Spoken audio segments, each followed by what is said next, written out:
Alright, welcome back to the Elden Ring walkthrough. Apologies, this episode took a little bit longer than I anticipated to make because when I was recording this fight we're about to do, I ran out of storage on my hard drive and lost it right after I beat it. So, had to run a character from having just killed Renala all the way up to Fire Giant, and it took a few hours. So, here we are in Mountaintops of the Giants. Today we're going to be doing Crumbling, Farum Azula. Luckily, I don't have to re-record the entire episode. We're only going to be struggling on a new character through the Fire Giant fight here, so you can start out at Foot of the Forge over in Mountaintops of the Giants. Now, Fire Giant, well, first of all, to get into there, you can cross either of these chains. I'm just going to go to this one over here. Pretty straightforward fight, I think. Not saying it's easy necessarily, but pretty basic moveset. It's most of the challenge, I think, just comes from the fact that he has a massive health bar, and the camera is a big issue a lot of the time just because it's a really big enemy.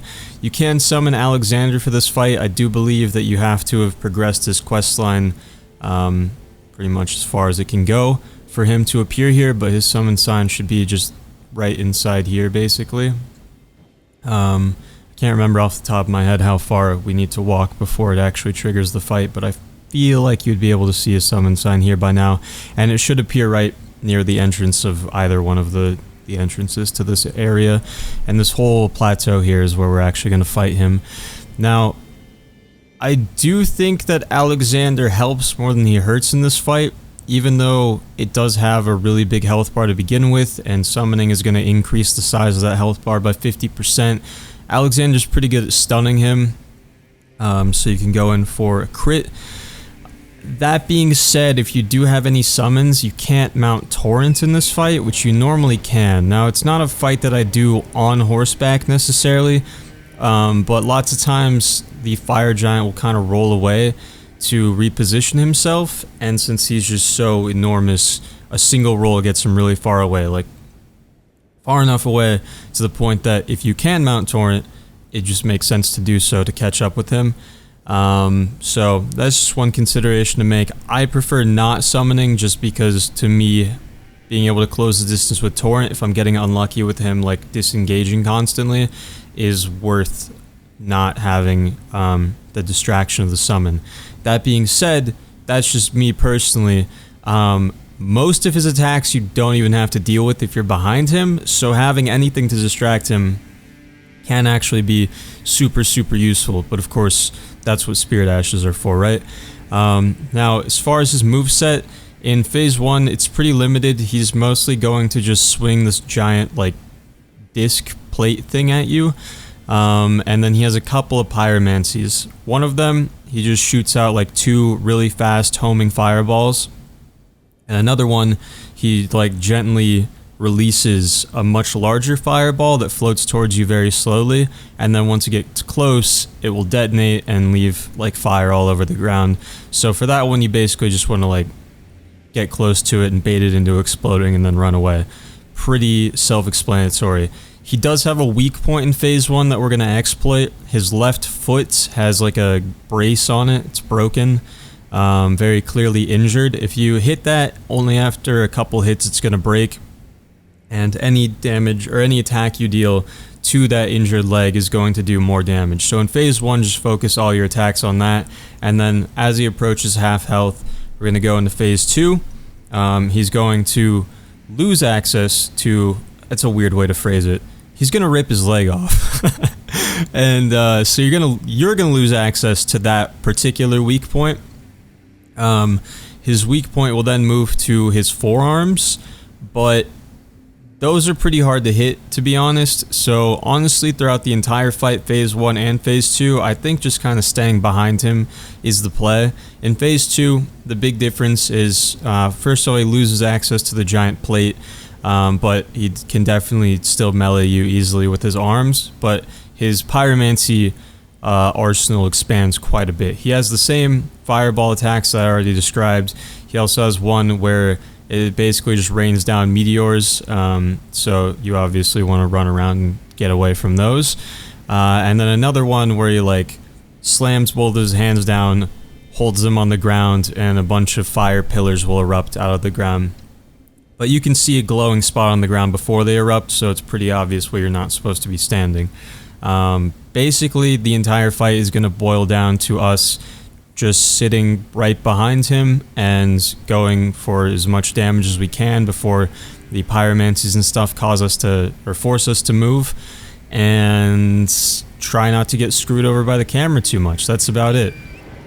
This character I think is like 50, 60, maybe even 70 levels lower than my normal character. I can't remember.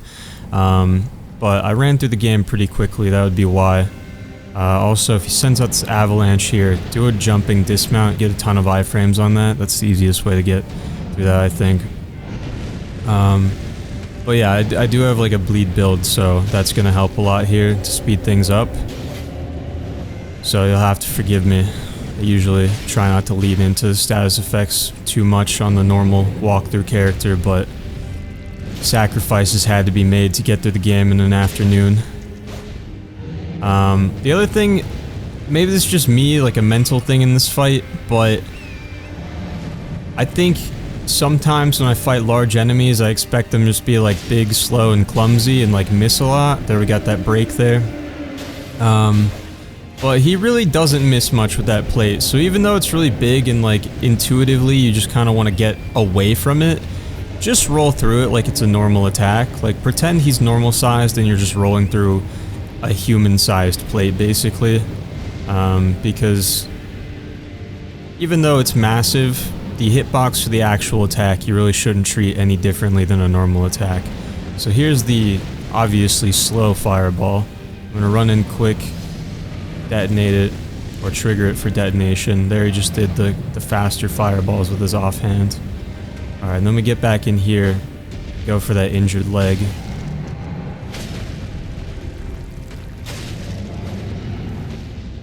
Like I said, camera's gonna be kind of tough here.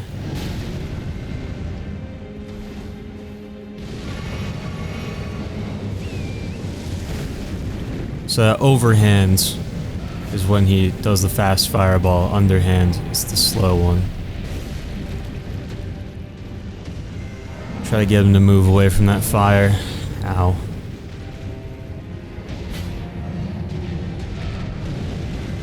See, that thing's massive, but you can just roll right through it like it's any other attack.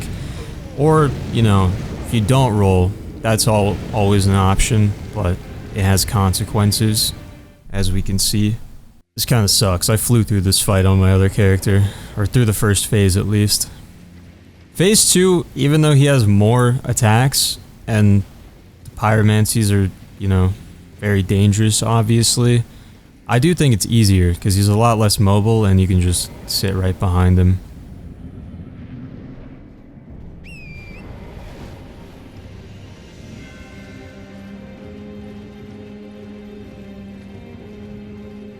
You have to run super far on foot here without Torn if you do summon also, just to get to the fight. This time that jump, unfortunately.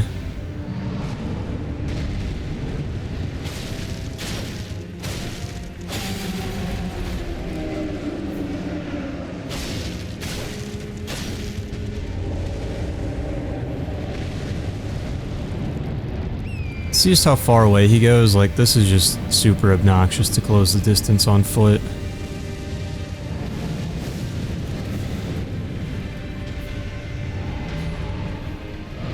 Although, in all fairness, he usually goes for this pyromancy, so you kind of have to, like, wait that out anyway. I don't know. Still like having Torrent.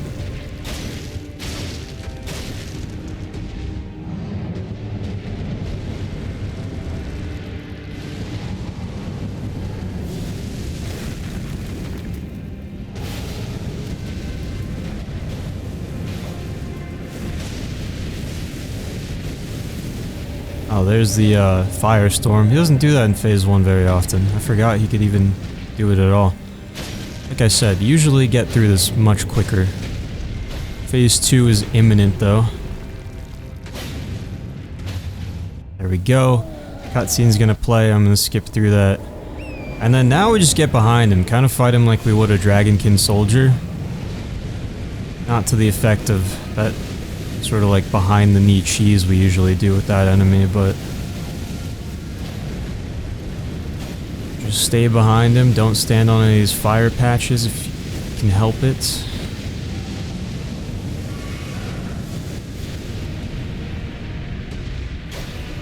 Oh yeah, and then also in phase 2, the fireball attacks he'll just double up on. He uses both hands now. There's all the meteors. Not many are really landing right behind him, so again, it's usually a pretty safe spot even for that attack. It's really just the firestorm you have to watch out for, honestly.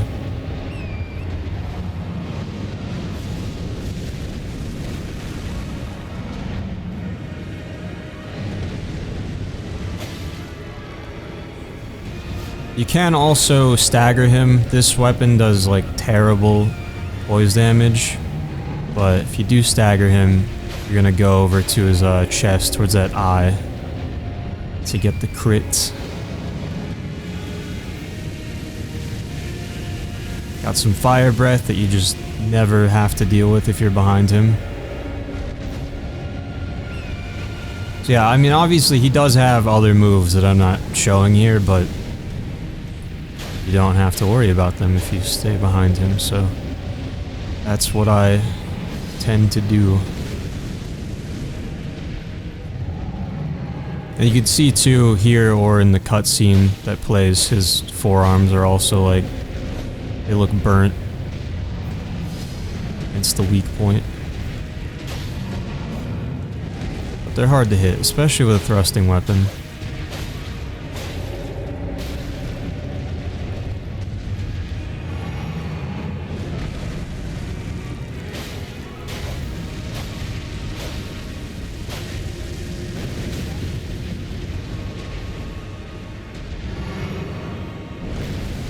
Gladly take a bleed here any second now.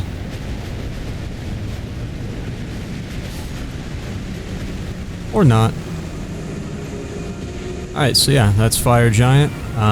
Should get the Remembrance from that. Remembrance of the Fire Giant. That you can get Pyromancy out of, or the...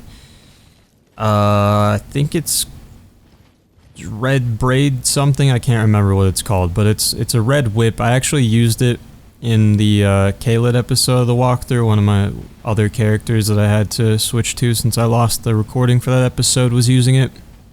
Very fun weapon. It has this like crazy like, I don't know, 5 or so hit combo where you just do all these crazy tricks with the whip while it's on fire. It's kind of hard to like land the full combo on something unless you can stagger them with one of the first hits on it, but it is still really cool looking, I think. Now this is like annoying to me. It is one of the least intuitive things in the game. I feel like it seems obvious that you should just like go inside here, but you shouldn't because it'll kill you. So you have to wrap all the way around the edge to this grace. And once we rest up, I'm going to start talking for quite a while.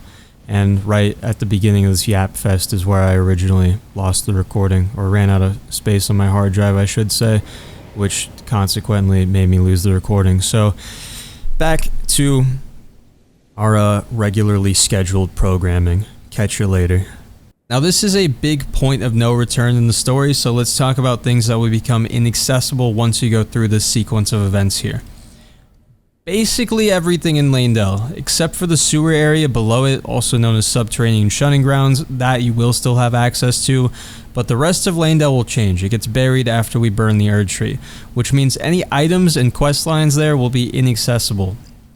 If you haven't progressed Goldmask and Brother Corrin's questline to the point that you spoke to them over here in Mountaintops the Giants by Stargazer's Ruins, right here on this bridge, then this would be your last chance to do that. You will lock yourself out of it after we proceed through this next area.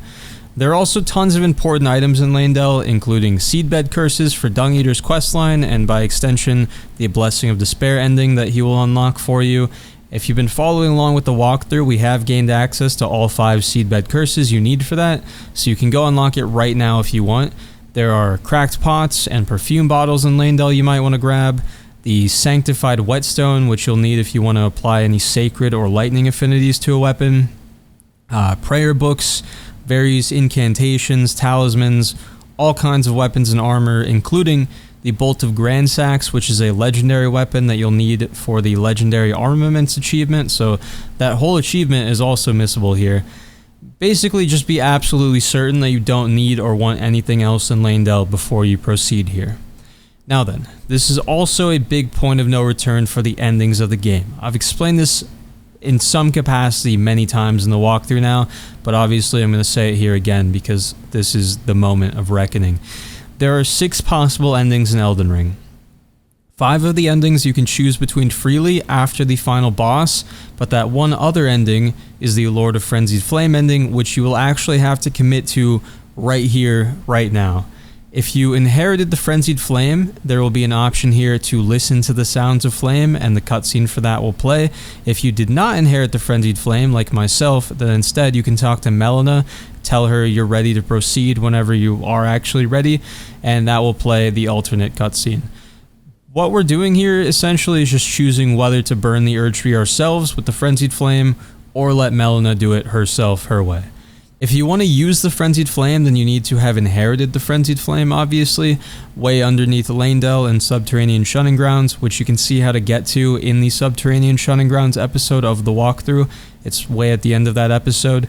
Now, if you do go this route and you inherited the Frenzied Flame, then you will lock yourself out of every other ending. Like I said, you can freely choose between the other 5 after we kill the final boss, or if you want Frenzied Flame, you pick it right now. However, if you want to get out of that decision and choose a different ending, like you already got the Frenzied Flame, but you changed your mind, you don't want it anymore, maybe you got it by accident, you can, one time only, remove it with Miquella's Needle, which you acquire by doing all of the Millicent questline and defeating Malenia, which we did in the last episode. You will then have to use Miquella's Needle in a specific place, which I will show you in this episode. It's in the area that we're covering today. It is very important to be aware that this is a permanent reversal. You cannot regain access to the Frenzied Flame if you choose to cleanse it with Miquella's Needle. However, when you cleanse it, you do regain access to every other ending.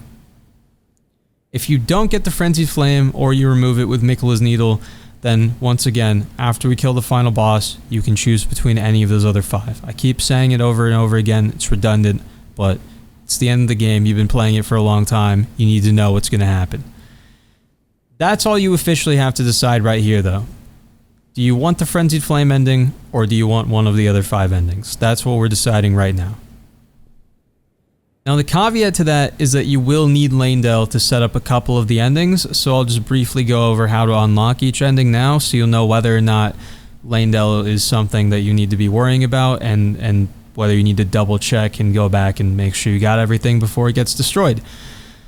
So out of the 6 possible endings in Elden Ring, I would describe 2 of them as completely unique, and then the other 4 are essentially variations of the same ending, where you become Elden Lord, but like a different kind of Lord with different context in each one.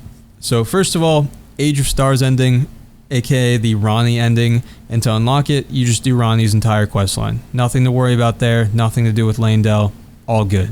That is the first unique ending.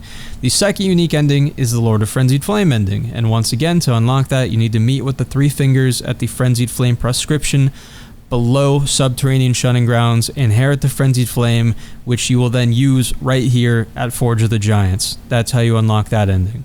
Now for the other 4 Elden Lord endings. All of these involve you repairing the Elden Ring, but how you do that depends on which mending rune you decide to use. So first of all, Age of Fracture, that's just the default ending. You don't even need a special item. You just interact with the Elden Ring at the end of the game. The only requirement for this one is that you not inherit the Frenzied Flame, which just so happens to be a requirement for all of these, essentially, except for the Frenzied Flame one, obviously. So I'm not going to keep repeating it, but just know, don't get the Frenzied Flame if you want the other endings. Next, Age of the Duskborn. To unlock this, you'll need the Mending Rune of the Death Prince, which you get by completing Fia's questline.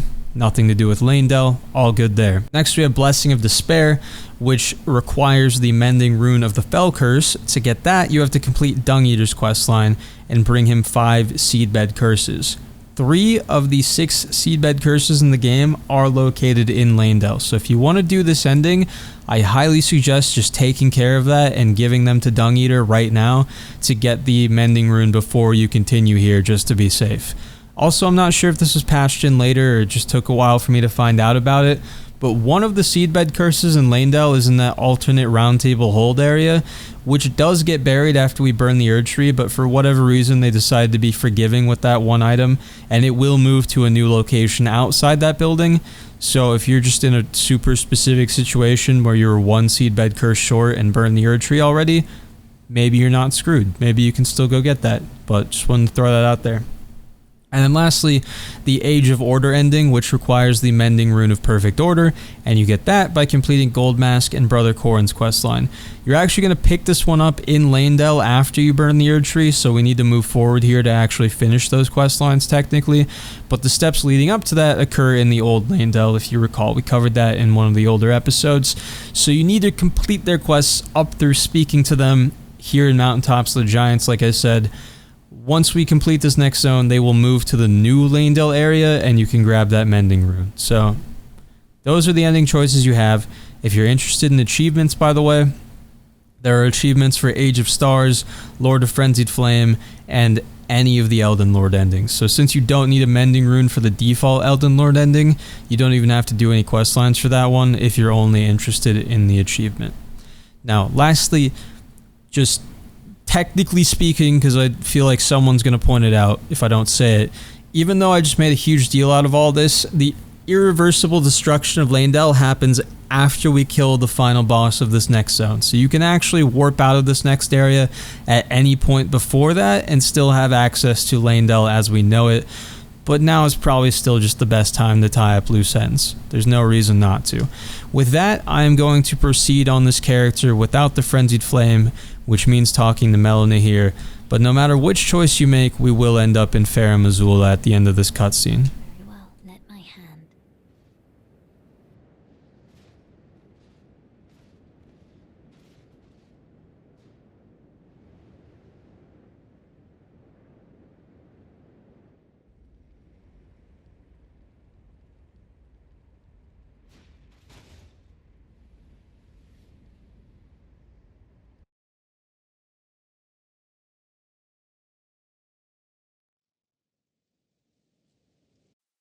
Alright, so once either cutscene ends, you will wake up here in Crumbling Farum Azula, and we're going to run to the end of the bridge, get Smithing Stone 8.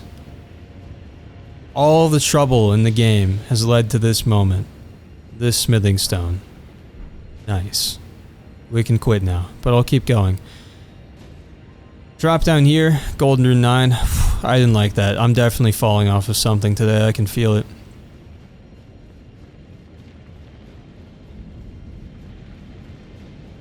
Just keep walking forward here until... What happened to my offhand stuff? What is this?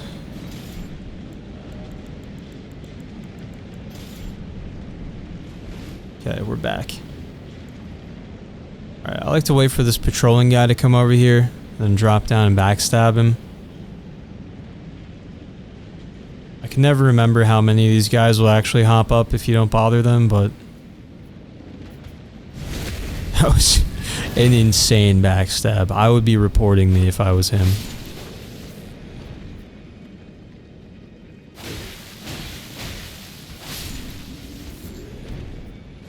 Some old fangs, and I guess I'll just sneak on through.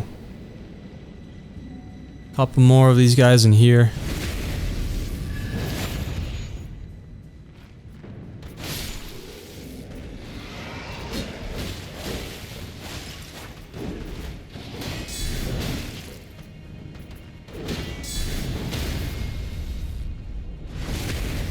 There's nothing I love more than when things almost die to a backstab, but not quite.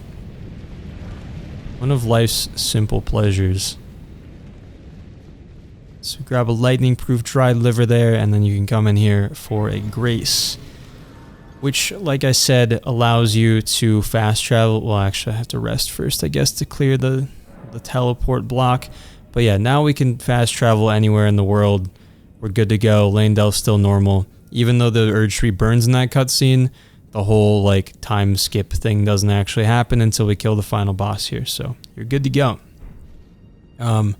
Before you go, actually, I'd recommend spending runes because this next enemy is a huge pain. What do I even do? I guess, sure. I don't know. We're almost done. I can start wasting levels now. So outside the Grace Room, come down here.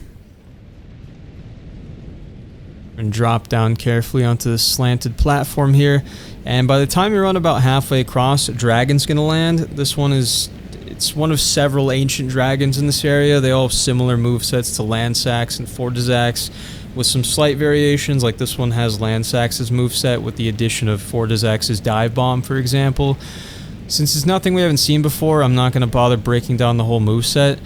I would honestly just recommend cheesing these things. They have an insane amount of health. You're going to have to hit them in the head to do a lot of damage. On top of that, while already being one of the worst enemies in the game when it comes to the camera, you also have to fight this one on this narrow, very slanted platform with a wall on one side and a tornado on the other. Just not fun. So you can either do it now or run through to grab these items and come back later. You don't have to kill it to progress, but I would recommend doing it at some point because defeating it drops an Ancient Dragon Smithing Stone. So, yeah, I'm not going to bother today, personally. We'll just run on through.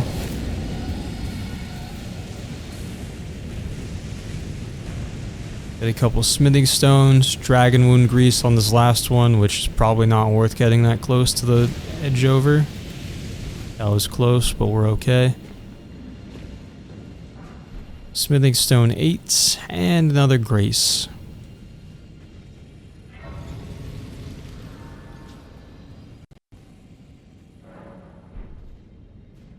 Alright, you're gonna have 2 more enemies in here.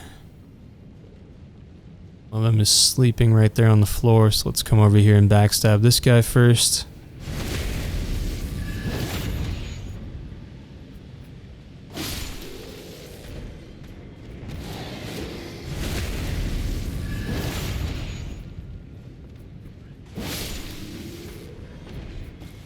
Grab a smithing stone 7. In this next room, let's go straight across. Grab those lightning great bolts on the way. And carefully out to this broken ledge for a golden rune 12. And then I'm going to backtrack to that last room. There might be an enemy around here somewhere. There he is. That's fine. You can just ignore him or kill him if he's in the way. We'll hop up here for this rooftop access and hop inside. And there are a few enemies in here that we can take out. Kind of wandering around. The mage below can see you up here sometimes, so just be aware of that. But you'll see like a little lightning patch on the ground glowing where he'll try to cast at you. So pretty easy to avoid. Just if it hits you, it might knock you off of this ledge, so be careful.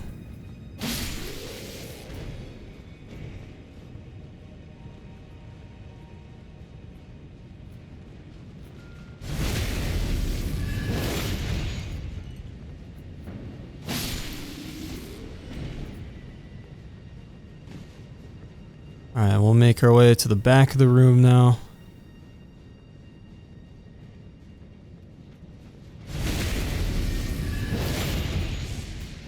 That's what it would look like. The guy downstairs saw you.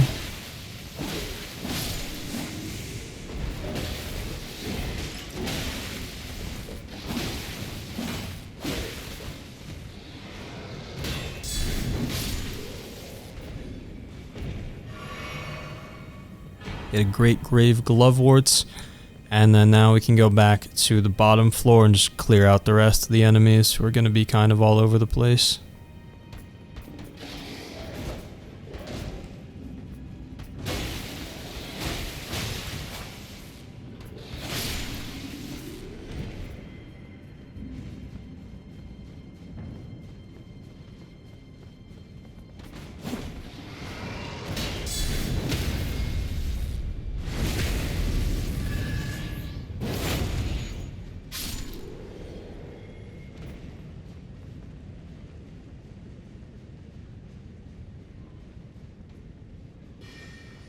feel like I have been seen by one of them, but not this one.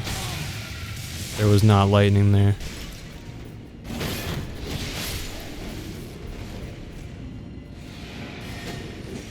Oh, hello. You're bugging out right now.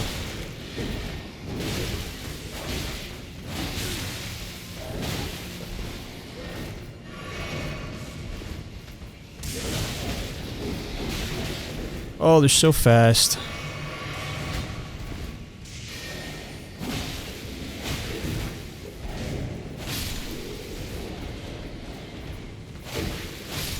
The third one has joined the party. I keep thinking I have a different Ash of War on for some reason right now. I'm gonna come out and swing, but that's just not how this one works. Alright, so in the middle here, Ancient Dragon Prayer Book, and then right out here to the northeast, we got a Grace. Walk a few steps further towards this edge, or the Somber Stone Miner's Bell-bearing 4. If you're doing fine on flasks, you can just go back inside and out the opposite end without respawning the enemies. Otherwise, if you do need to rest, it's not really a problem. Just run past them to get back out here.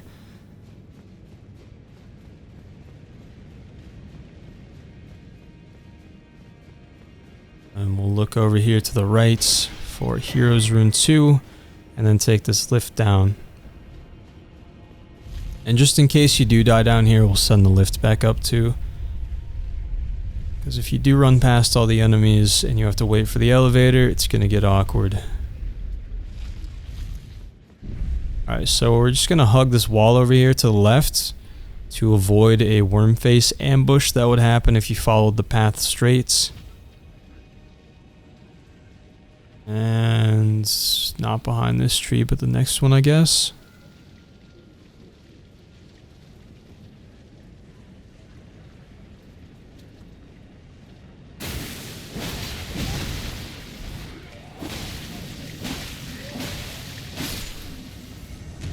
Something that stops Deathblight, or not stops, but makes it less likely to happen, like the Prince of Death's Cyst, probably not a bad idea here, I'm not gonna lie. It's not like any of them are too terribly difficult to kill one-on-one, but that Deathblight cloud starts to stack up and just instantly kills you when that meter fills up, so... happens to the best of us, you know? We'll come down here, and I usually like to just pull one of these guys with a bow. Someone... it sounded like someone saw me.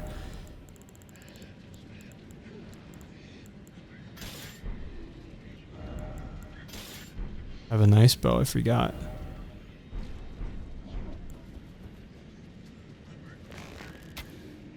Just a couple of these smaller ones, and we can get them away from the big one, which we're definitely going to want to do, because the big one is no joke. These ones kind of are, though.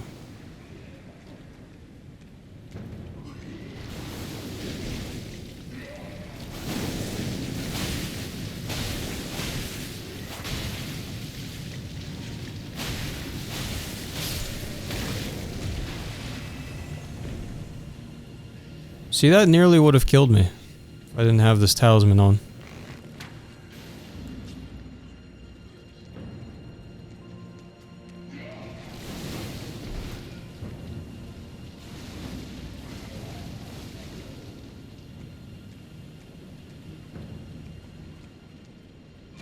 He is just stuck on that tree.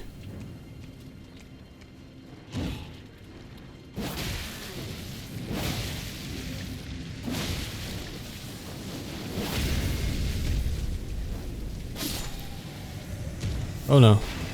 Oh no. Definitely would have died that time. Alright, I'm gonna wait a second for this to go down before we take out the big one. But I guess while we're waiting, the items out here, we got some rejuvenating boluses and the smithing stone 8 here in this pond. And then in that gazebo over there is the glovewort picker's bell-bearing 3. And then if you keep going down this hill over here to the east, there's another worm face guarding like 5 gravel stones. Probably not going to bother going over there, honestly. In fact, I don't even really want to fight this guy, so I'm just going to run through here, and he's a big one. He's got a lot of health, so... This is the same one that we fought back in Altus Plateau, though, by the minor Erd tree. So, nothing you haven't seen before. Pretty straightforward, just I don't really want to waste my time swinging at him for next few minutes. Just snag that real quick. Alright, and then we're going to backtrack a little bit here. Along this cliff.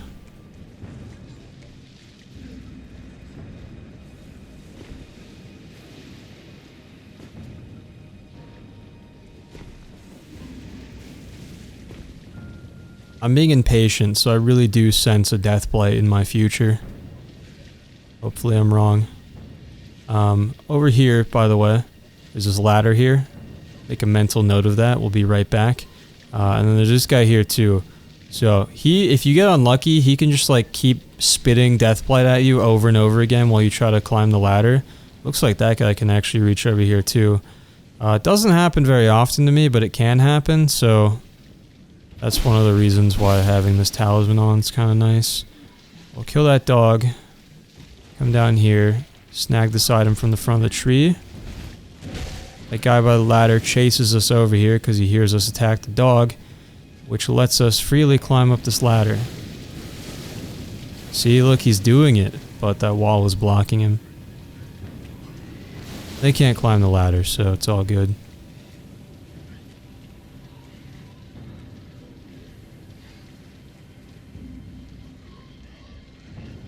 And then you can either kill or ignore this guy up here and just grab the item and go back down, but I'm going to kill it so I can explain what's happening next.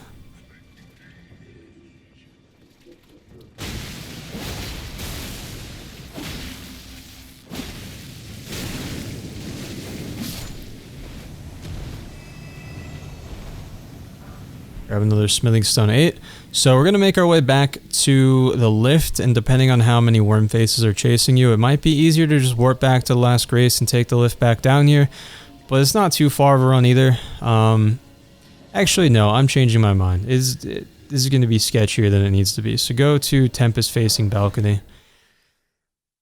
The run itself is very easy, but problem is, the reason I'm having second thoughts about it is we have to make a couple jumps afterwards, and then basically we're going to be running away from a dragon who's going to be breathing fire at our back while we run away. In the direction we run back to, we might have a couple worm faces waiting for us because they're going to chase us over there if we run past them. So this way, we at least only have the dragon to worry about. Now this one does not drop anything valuable like the Ancient Dragon Smithing Stone that the last one can drop. Just runes and like 20,000 only, I think. A decent amount, but it's not really worth the effort right now. I want to save some time in this episode, so I tend to skip this fight. But it is here if you want it. He's going to fly in here in a second, but we have just enough time to come over here, grab this item, run back.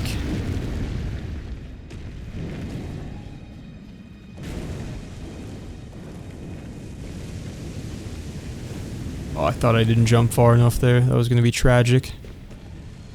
So yeah, the worm face could easily follow you to like right here. So I mean, it's like, realistically, is it going to be a problem? Probably not, but you never know.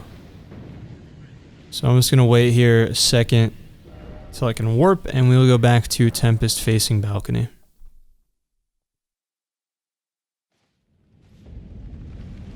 So from this grace, why do I have runes over there? When did I die?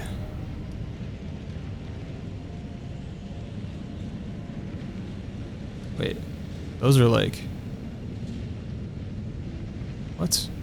Oh, from Fire Giant, that's right. Okay, well, I think I lost the recording for that part because I ran out of space on my hard drive, so I don't know if I will have died in the version of that fight that you guys see, but I don't think you're going to see me fight it on this character, so Anyway, yeah, run northwest from here. Climb down the rocks. Oh yeah. If you look out here straight across on that platform ahead, you will see either a dragon sitting there on the roof or Iron Fist Alexander, if you've progressed his questline. If it's Alexander, you're good. If it's a dragon, it's going to be breathing fire at you while you make your way towards it, so that's going to be kind of a problem. Good luck with that, but Alexander's over there for us, so nothing to worry about for me. Why do I... Okay, here. I just, like, had a premonition that I was going to die if I fell down there.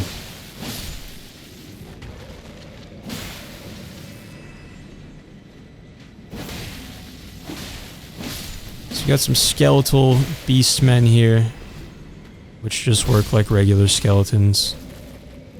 Kill and then execute. Take it nice and slow because there are a lot here. Don't need to finish that one. Or that one.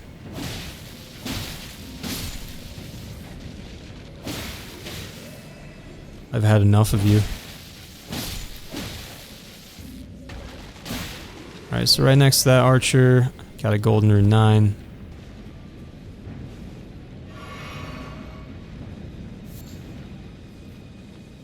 Pick up all these scraps, and then we can hop to this little platform for a smithing stone, or somber smithing stone 7. Hop across here, and then just make your way down this floating platform.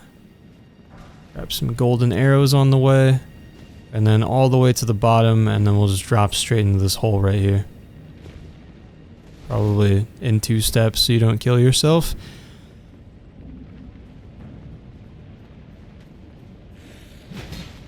Actually, there's a item right here I just remembered. Golden rune 10. But yeah, this guy will pop out from your left if you aren't careful. He's gonna do it regardless, but be careful is what I'm trying to say. And then sneak around this corner, another enemy will try to do it. Probably hop over your head, as he's programmed to do.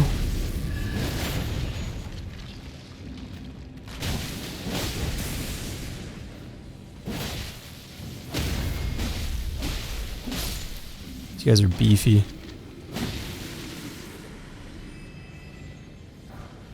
Golden rune 12 right there, and then we'll go back to this first doorway. Go upstairs.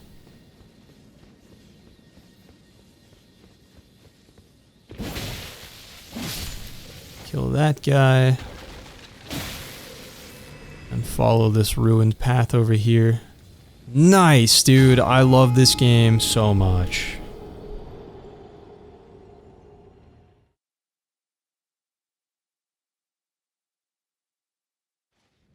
You want to know, like, the real reason why I just babied that jump so much?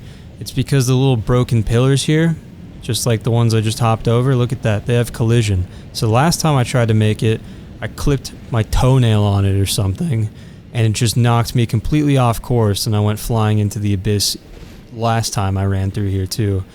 So now I'm afraid of those railings.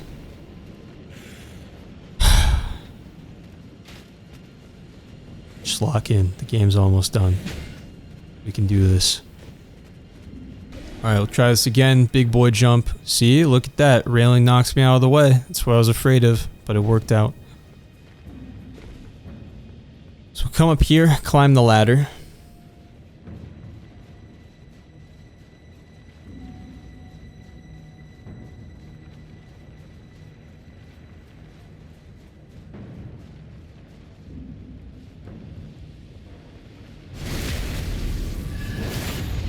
Get rid of him, and then if you have any ranged attacks, you can pull these guys down, fight them one at a time instead of triggering the whole ambush.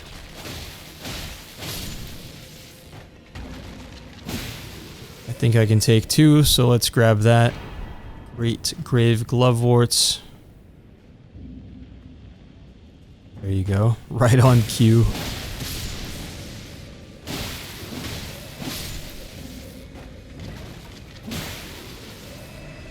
Alright, and then if you look down here to the left, there is a path taking us back to where we originally dropped down.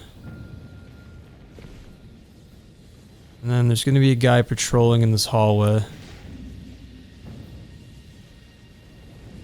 Oh. You've seen me. Forgot about him, not gonna lie. I don't think he notices you if you just come straight in this hallway, but I didn't. Try to get fancy and go for the backstab.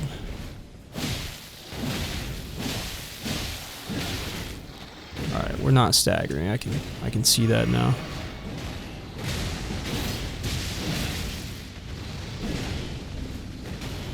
We're not even stopping.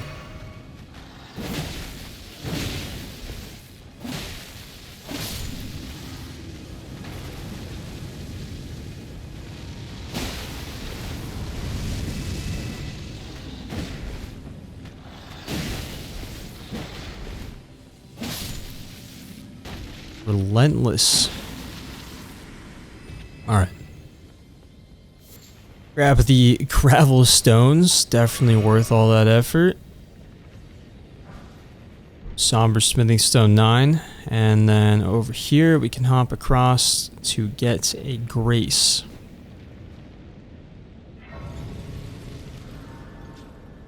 I'm just going to go ahead and rest up. Now, before we go inside, turn right around, facing back towards the building we were just at. Drop down to the stair. Just kidding, you gotta jump. I knew that. Jump to the staircase. And then drop down. And we're gonna crouch and go left. There's gonna be a banished knight over here that you can sneak past.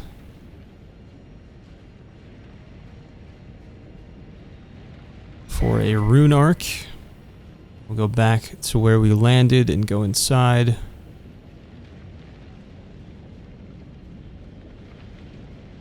There's going to be another banished knight in this hallway here. Oh, nice. He's not looking. You know what that means. Free backstab.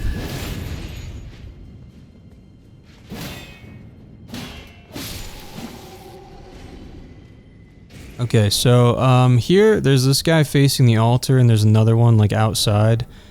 You can either like rush the one outside, or if you want to play it safe, like wait for him to come in there and make sure that his patrol is taking him back outside.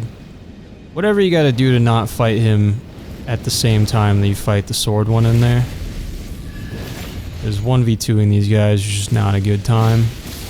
You also grab or craft up one of those bewitching branches we used for the fight in Castle Sol. Turn them against each other. It's always a good time.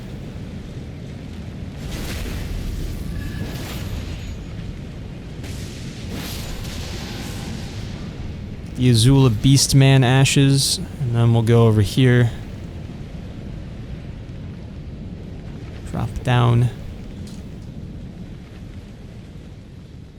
And get another Grace. Do not go up those next stairs through that doorway there yet, because that leads to a boss fight. For now, just warp back to the Dragon Temple Grace we got a second ago. And now we will head inside.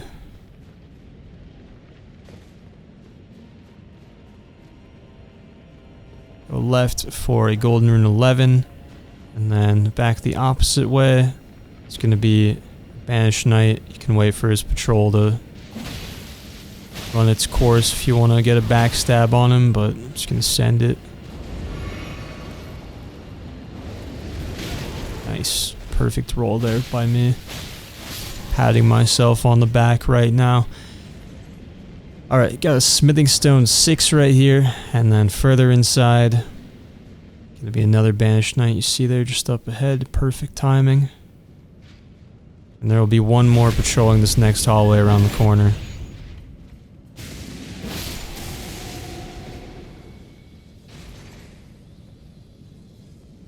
All the way at the end. I am not waiting.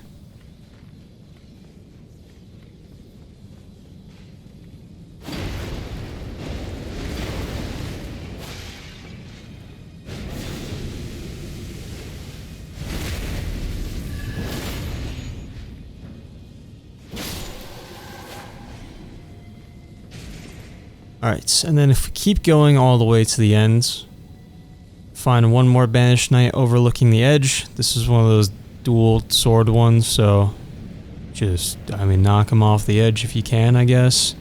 Just make sure he can't fight back. That's the important thing here. Grab a stone sword key, and then also these guys can all drop their like weapons and armor and everything, which is they have just like a separate version of the Banished Knight helmet here with this hood, obviously you can see. I think it looks pretty cool.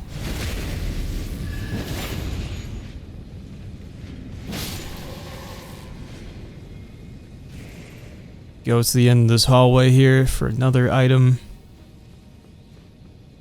Some dragon wound grease, and then hop down the staircase below. There's a guy right there to be mindful of. Golden rune 12, and then we'll go back down here and kill him. Maybe he'll fall off. Nice.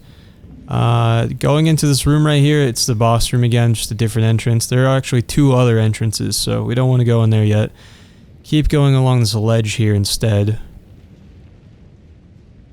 And then I'm pretty confident in my backstab and wake up Ash of War combo here, so I'll just take this guy out, but you could ignore him if you want to. And if you wrap around here, you will find the other side of the big room and the other entrance, and then also a summon sign for Bernal right here, and then the bottom of the staircase that we passed by earlier. Now you're definitely going to want to top off on supplies before we go in. If you want to summon Bernal, he luckily has another summon sign located by the Dragon Temple, what's it called? Transept Grace over here, which summoning for will make, or summoning there will be easier because there's no other, like, there's no Banished Knights between us and the boss room from that one.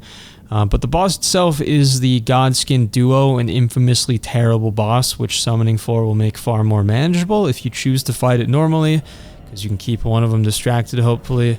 I'm going to go over here while I talk about this. Now, I highly recommend bringing sleep pots to this fight, which I am going to craft up right now to make a full... Wait, why? Cannot craft some. You don't have enough cracked pots. What do you mean? Oh. Discard the fire pots. Let's try this again. Out of mushrooms again. Life is pain. I'm hoping that 17 will be enough. If it's not, this is about to not feel good. This is going to be really upsetting to me and anyone watching at home. But yeah, sleep pots, arrows, sleep grease, anything to inflict sleep. The bosses each have their own individual health bars, so they can be killed individually, but they share one overall boss bar to track the progress of the overall fight. Hitting either one will affect the overall shared health bar, but killing one will not take it out of the fight forever. That's where this really becomes problematic. As long as the overall health bar has health left, they will keep respawning, so there will always be 2 to deal with, except for that like short grace period after you kill one before they respawn, but it's not really that long.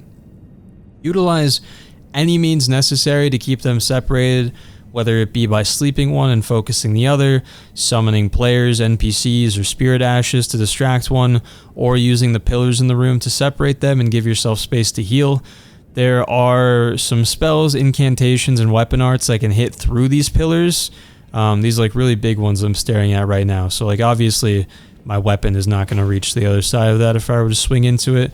But stuff like Hoarfrost Stomp or like the Dragon Breath incantations, for example, those usually work. So if you have some magic options that you think might work for that, give them a try, obviously. The other general mechanic I can think of is that it takes a second for their hitbox to disappear after they die, similar to the 4 Kings in Dark Souls 1. So keep swinging while they're disappearing where they were standing, even after their body disappears, to just get in as much free damage as you can.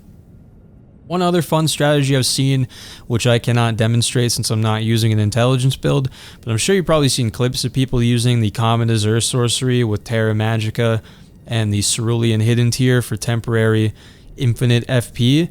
If you sleep both of them near each other and line them up, you can use that to just like nuke both of them at the same time. Very satisfying way to kill them if you're running that build.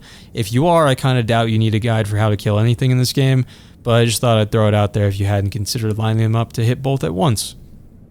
Last piece of advice is about the Godskin Noble's rolling attack. It will break everything but the base of these pillars in this room, but even the base on its own can block the roll. However, in my experience, I don't know if this is intended or just I usually get lucky or whatever, so I take this last piece of advice with a grain of salt. It seems like it can roll over the base at the beginning of its attack when it first initiates it, so I wouldn't hide behind the nearest pillar. I'd go to one a bit farther away to make sure that he can't roll over it. It's super annoying, but that's how it usually works for me. So let's get to it. Actually, one other thing. If you want help keeping them asleep, you can go with the Dolores Sleeping Arrow Puppet if you want. But keep in mind, each time you sleep something, it's going to take more sleep to status to inflict it a second time. Here's something I don't know. I haven't tested this. I don't know if when they respawn it counts as a new enemy or the same one. So I don't know if you just keep sleeping them over and over again, if it's going to get like pretty hard to actually proc sleep. So I don't know if having something like this that can constantly hit them with sleep buildup would be a good idea or not. I feel like you'll probably end the fight quick enough that it won't be an issue, since by default they have pretty low sleep resistance, but just throwing that out there.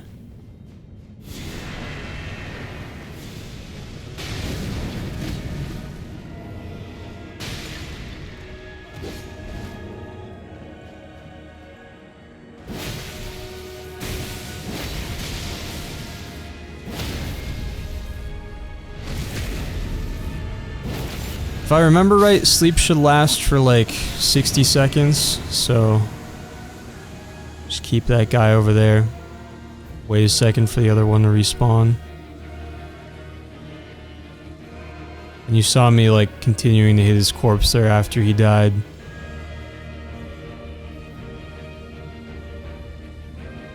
It's taking longer than I expected.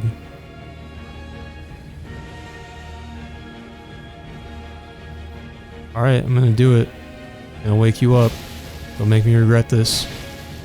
Am I completely misremembering this and they actually have to revive each other? I might be. Now I look stupid. Don't do it. You're supposed to be asleep. Okay.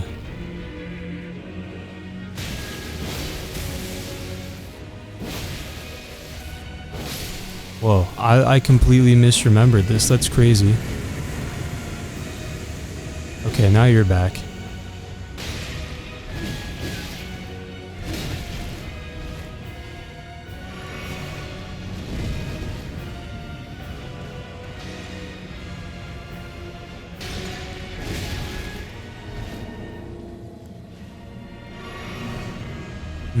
I didn't bring any blue flasks, so I'm out of FP now. That's unfortunate, but I think I can wrap this up here.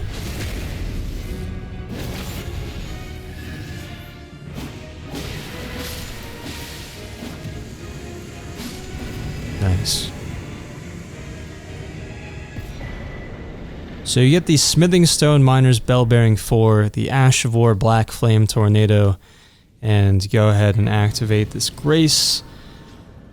And have a much needed rest after that. So, also, I guess I should have mentioned this at the beginning of the fight, but this is a required boss to progress through the game. Very unfortunately, not an optional boss, even though it has just insane optional boss vibes, but for some reason it's required. Guess you would have figured that out eventually, though, and the Smithing Stone Bell Bearing 4 is definitely worth the effort, in my opinion, but that's that. Let's go out this northeast exit over here.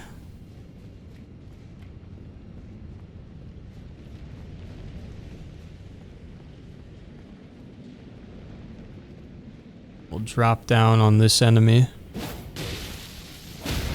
Maybe another one behind us. Take him out, and we continue down the stairs over here. I'll rush this dog if possible. Survives with 1 HP. Infuriating. Get a golden rune 11, and then there's that guy over there that can throw discs at you from range, and then 2 dogs. So we're gonna hop down here and try to take these guys out before the other ones become a problem.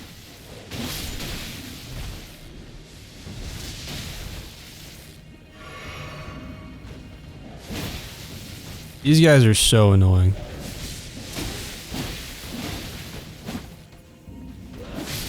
Killing them brings me great pleasure. Some old fangs there, and then if you wrap around the back here, there's a super sketchy jump that I hate doing. Heroes rune 5. You gotta jump back. And we'll go down here.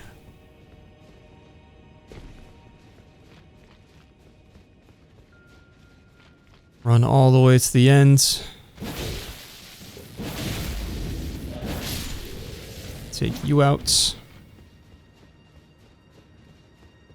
Smithing stone 7, then we'll wrap around here.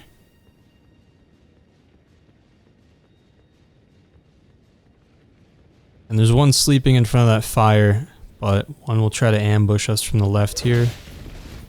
Which usually doesn't wake up the other guy, strangely enough, so just go for this one first, you should be okay.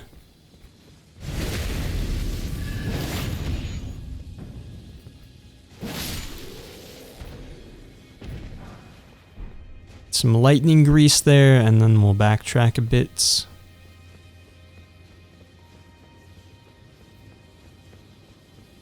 Go up this big staircase here.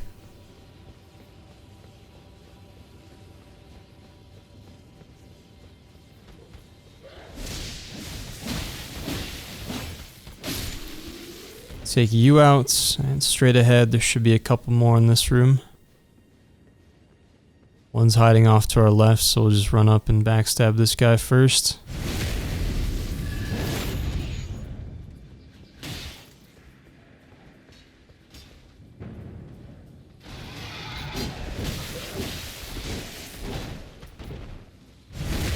Insane combo.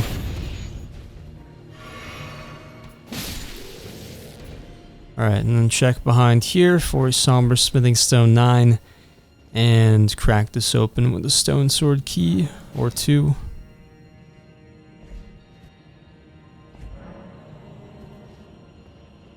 And we will take this lift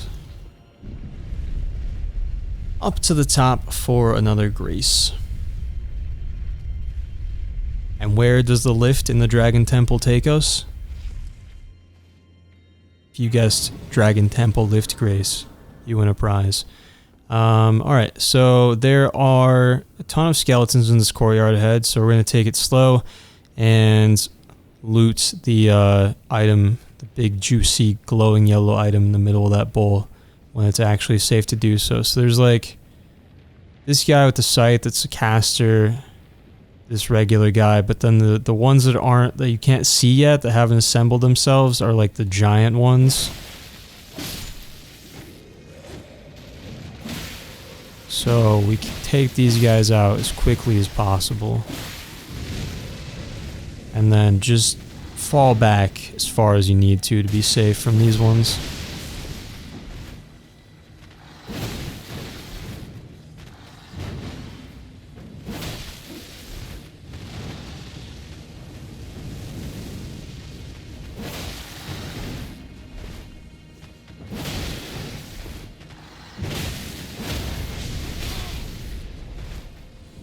Gotcha.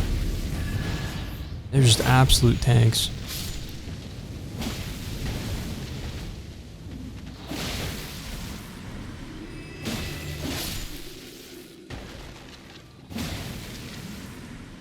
Alright. Grab the Lord's Rune there.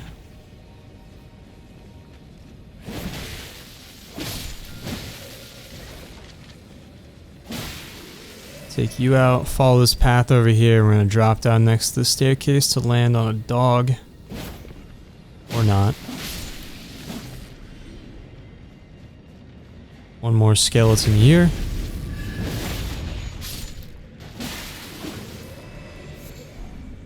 Grab a butterfly, and then you can go up this little staircase thing over here. Now, safest way to do this is to pull these guys down one at a time, because there are a couple of, like, patrolling... Let's hit 2, I think. Some patrolling enemies that are going to make their way over here.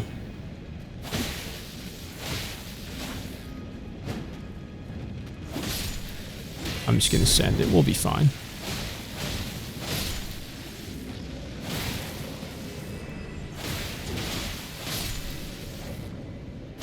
But there is another one of those big ones, so just be aware of that.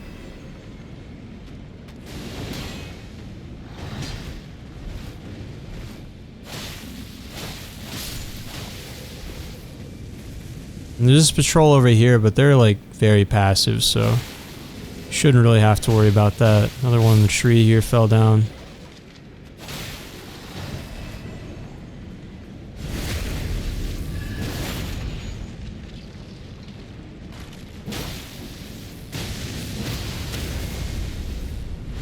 Plenty of time to work with.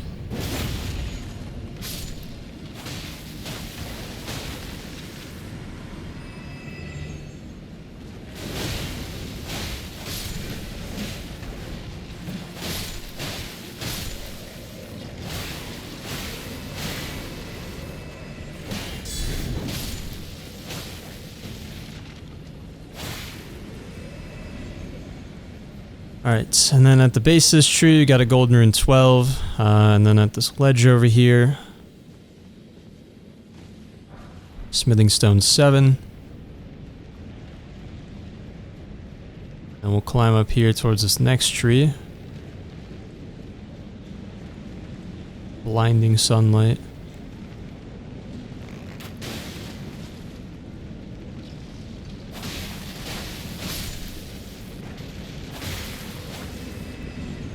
Sneak up on this guy and backstab him off the cliff if you can. Another one should probably hop down. Grab that smithing stone 8. Maybe. I want him to come back and bite me later.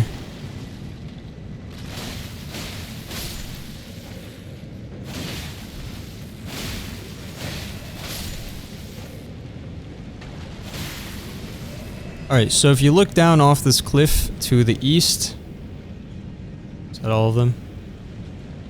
I think we're good. You will see the entrance to the main boss fight of this dungeon, guarded by a draconic tree sentinel. If you don't remember him, he's like super amped up, juiced version of the regular tree sentinels that we fought outside Lanedale to gain access to that way back in Altus Plateau. And it's not any easier than that one. I can tell you that right now. If you have the means to shoot him with a whole lot of poison arrows from right here, from this cliff, you can definitely do that. There will not be a better use for those arrows anywhere in the game, in my opinion. This guy sucks. He is an absolute tank. However, you can also do that from down here on this bridge below. I just wanted to point out that you can hit him from right here if you want. But he can actually hit you, believe it or not, from all the way up here with his lightning incantations, and they have some knockback on them that can throw you off this cliff. So this is actually like not as safe as you would think, but if you wanted to try it here, you could.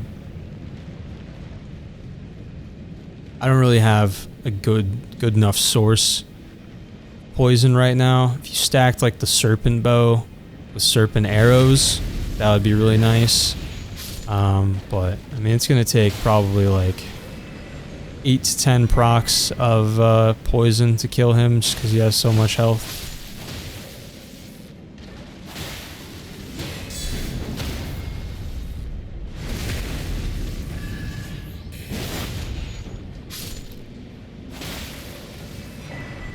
Grab a golden seed.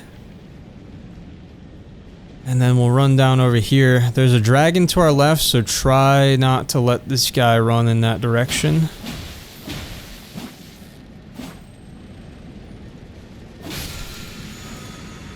Old Lightning Fortification, and then you can sneak over here and grab a Smithing Stone 8. If you wake up the dragon and just run away, it'll just fly away, but you can kill it for some runes here, whether that be now or you want to come back later. I am going to ignore it again in the interest of time. See me fight plenty of dragons. That one is not special. We'll climb up here. Take this over to this next landmass.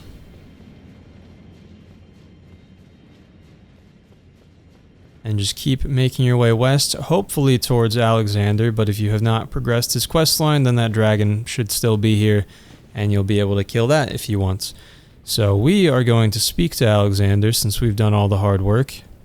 The city, that is, I doubt that, of course. Which mean, would you kindly come and tell me? I've been long.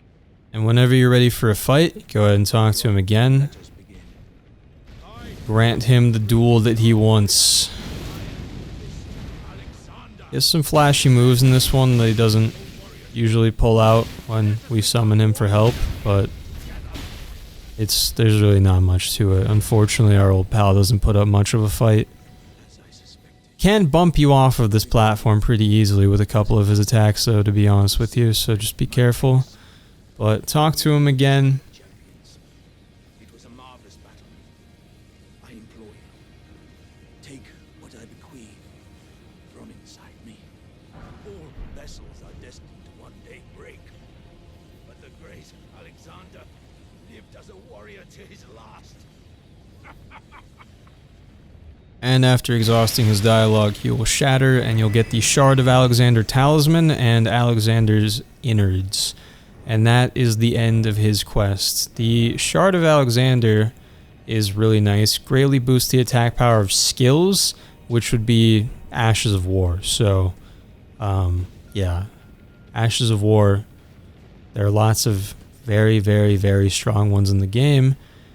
And if you happen to have found any of those strong ones, there's a good chance you've been using them a lot. So that's a very, very nice talisman to have. We're going to climb up here.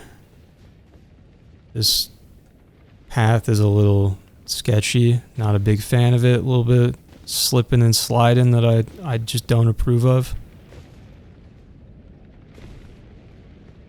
There are two large skeletal beastmen up here that will attack you when you loot this item inside the tower, and they can follow you to the next couple of items that we're going to grab, so that's like a huge problem, which you'll see in a sec.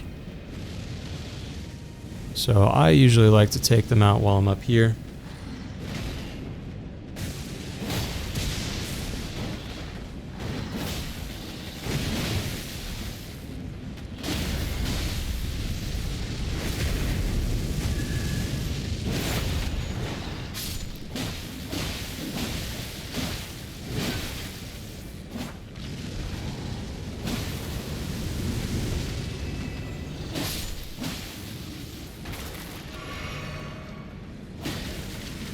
There we go. So we got the Ancient Dragon Apostles Cookbook 4 there, and then we'll hop over here to this platform to the north. Loot this for a Somber Smithing Stone 8, and then drop down there this next platform to get a Smithing Stone 8. And then we can warp to Jarburg and go finish up Jar Baron's questline.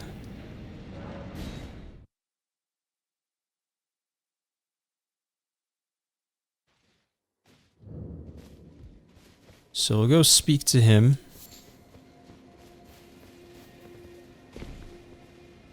As a warrior. Give Alexander's insides. From Uncle. Thank you. I understand. Strong enough. I don't. And just exhaust his dialogue to say goodbye. And we can go rest at the Grace to reload the area.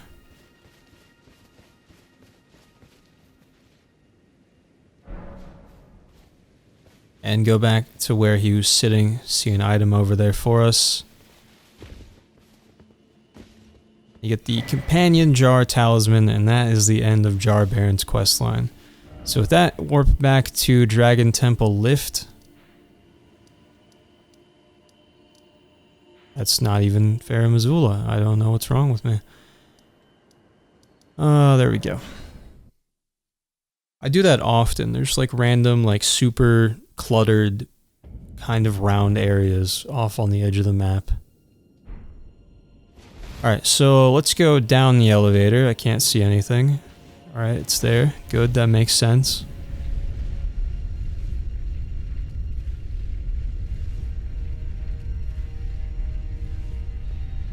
We're gonna go out here and take 2 rights. For this guy, just to be safe. I don't think we're being followed, but keep moving hastily just in case. Make some little hops up here. There's a super tanky dog right there and a super tanky beast man right there. So if you can get the dog's attention without the beast man, that would be ideal. They're very obnoxious to fight at the same time.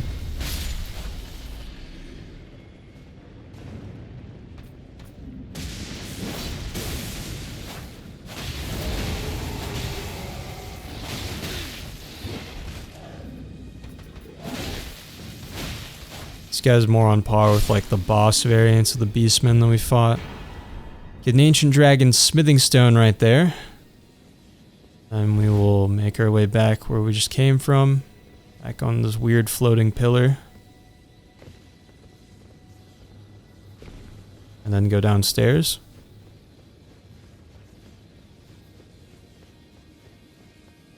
To be honest, you could probably just hop over this railing to our right, but I don't want any chance of that guy following. We'll go through this doorway here.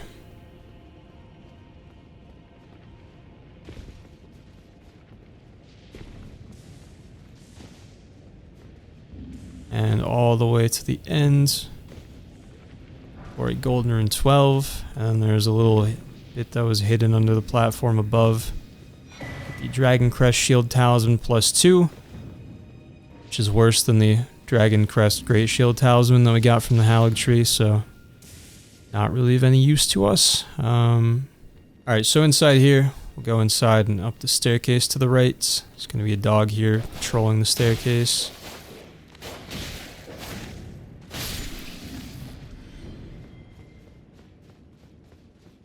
Go all the way up, kill this guy at the top.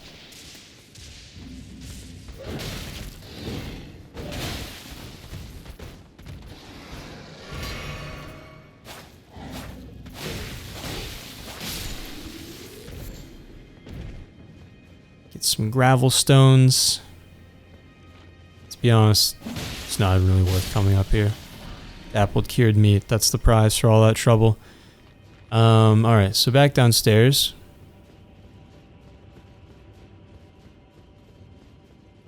We're gonna just ignore those guys down the hallway, there's nothing down there, and go north. Now, if you take like any more steps forward, this guy's gonna aggro. Crucible Knight, if you can't tell from this distance, he does not drop anything, so up to you whether you want to fight it or not. And then there's an item on that pillar, or the floating platform directly behind him, where you see that like broken railing and staircase. Kind of a long jump, a little risky, and not really worth it in my opinion, because it's just the Smithing Stone 8s. So what I usually do is just ignore both of them, and jump over this railing right over here, because there's a grace. And that's just too tempting.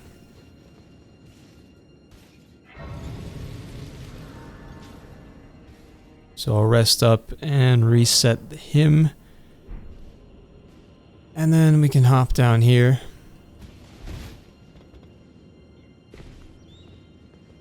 Try to get this guy to come over. Because one's going to ambush us from the left.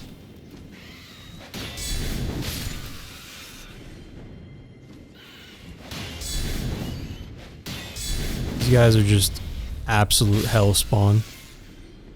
They're so annoying in this area. Grab that Smithing Stone 6 and then go down the ladder.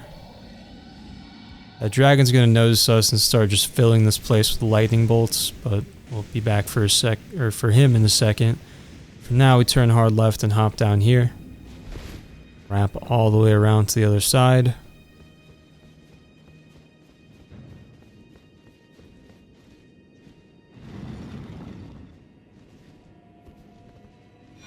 Get the Drake Knight armor sets. And then you can go in here and ride this elevator to the top.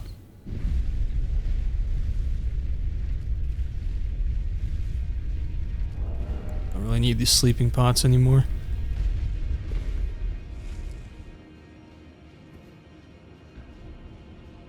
Sneak up on this guy.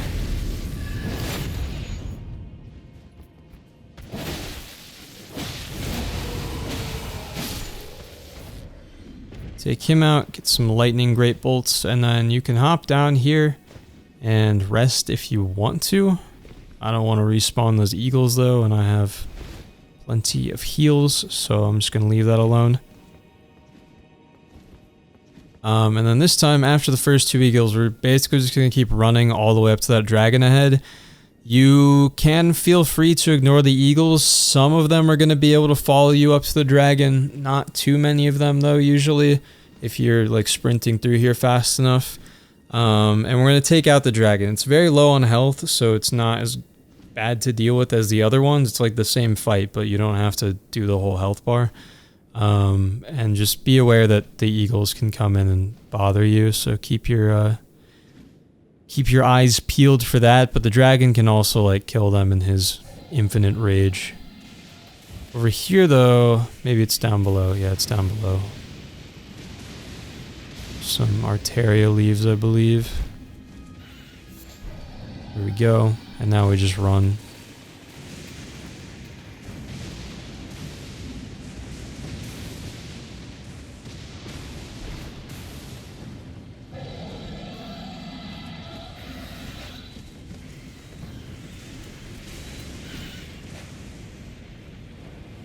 Come on, lightning. Do your thing. There you go.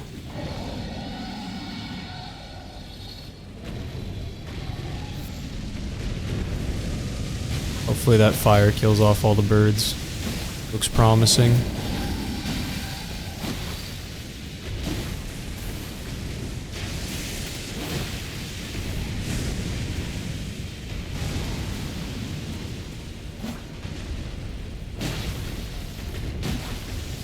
Oh, I ran out of stamina. So sad.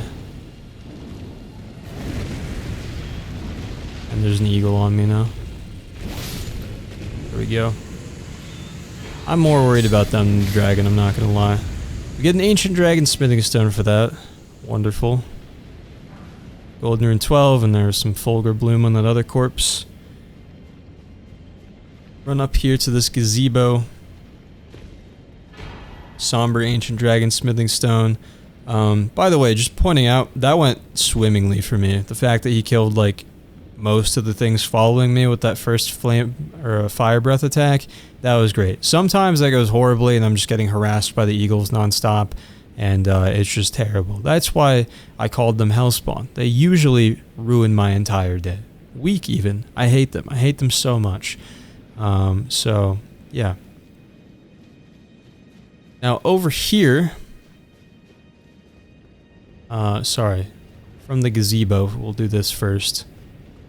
Well, actually, let me just point out, if we do follow this cliff edge here, you can hop on the roof over here and then get up on top of this little platform where those ruins are, and there's like 3 or 4 more eagles up there, and they're just guarding a golden seed, which we definitely do not need anymore. We have so many excess, we're never going to need more.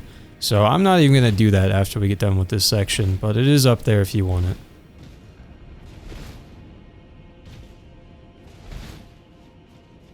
When I say I hate the eagles, I mean it.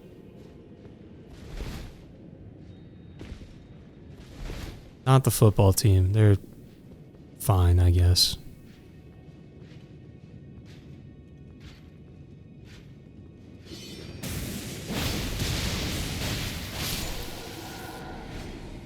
Alright, banished knights. You. Oh no. My life is over. Yeah, we recovered. Golden rune 12. Sometimes, yeah, sometimes he'll hear you and come down here. Ow.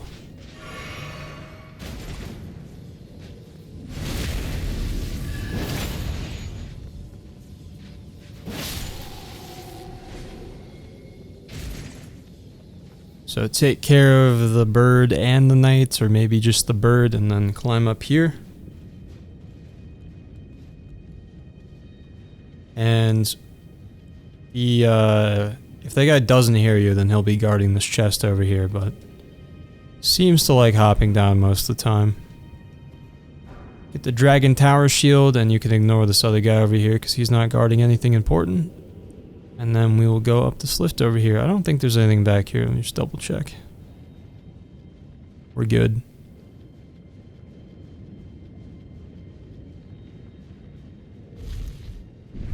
Up the lift.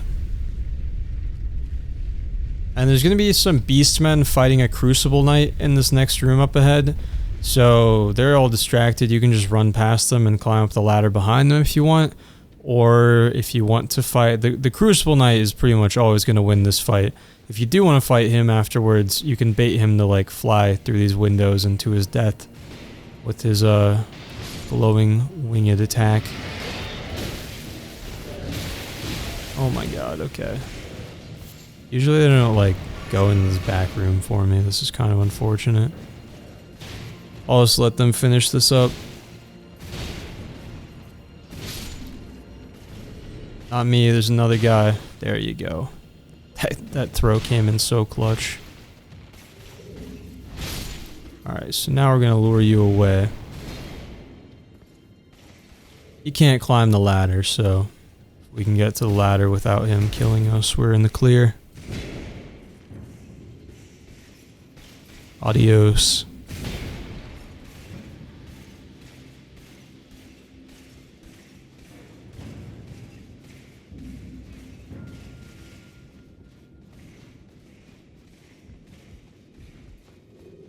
So up here, bird that must die, Bolt Drake Talisman +2, and you can drop down and make your way back to where the dragon was. Like I said, you see that golden tree up there, the birds, if you want it, it's there. There's a Smithing Stone 7 up there as well, it says in my notes, so have at it if you want. I am not interested.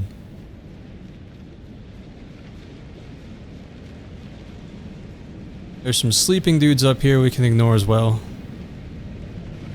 3 of them.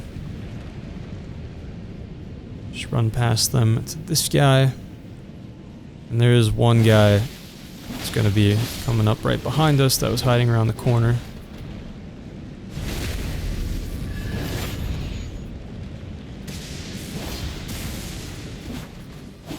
Crazy dodge.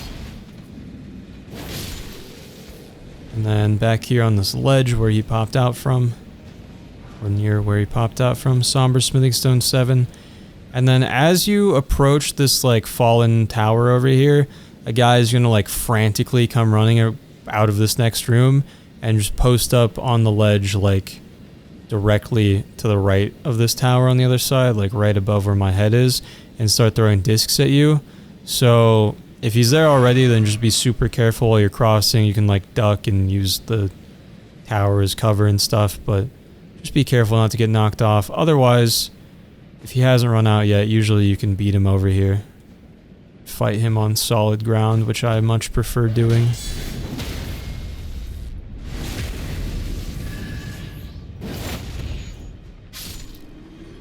Next room is also like a little hit or miss for some reason. Sometimes you can get through here without making too much of a scene, but I like to pull this guy outside first.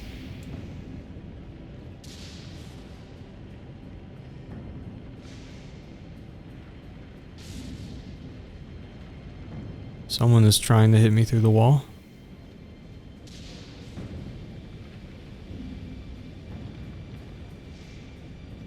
Come on, man.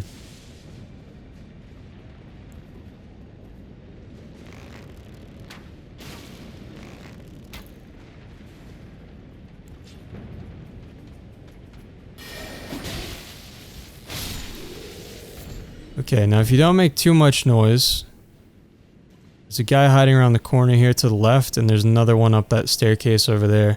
If you can backstab this guy, then this guy on the stairs shouldn't hear you. Well, you'd probably have to kill him with the backstab for that to work. No, he hasn't heard us. Okay. Oh, he has. Okay. That's what usually happens. But I have had it before that he doesn't come running out, so I assume that's just when you actually get the one-shot kill on the backstab. It counts as like a silent kill for whatever reason.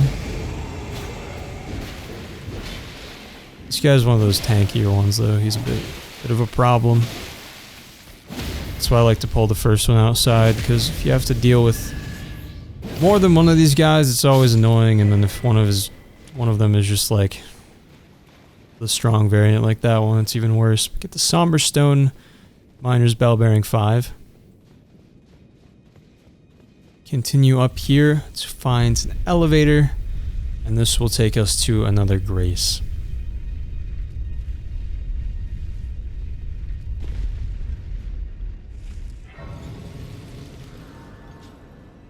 And I'll go ahead and rest up. Actually, I regret doing that. That's fine, though. So, if you go up the stairs, up ahead, you reach the Great Bridge. And to the right, up the hill, you'll find that Draconic Tree Sentinel I pointed out earlier, if you didn't kill it with arrows from that cliff up top. But you could do that now. Like I said before, he's guarding the entrance for the final boss of this area. And in the opposite direction, there is one more little area that we can clear out, including a very, very helpful item for the boss fight ahead. I'm kind of overselling it, actually. It's a little annoying, and usually I don't use it if I'm being honest with you, but it can be very helpful.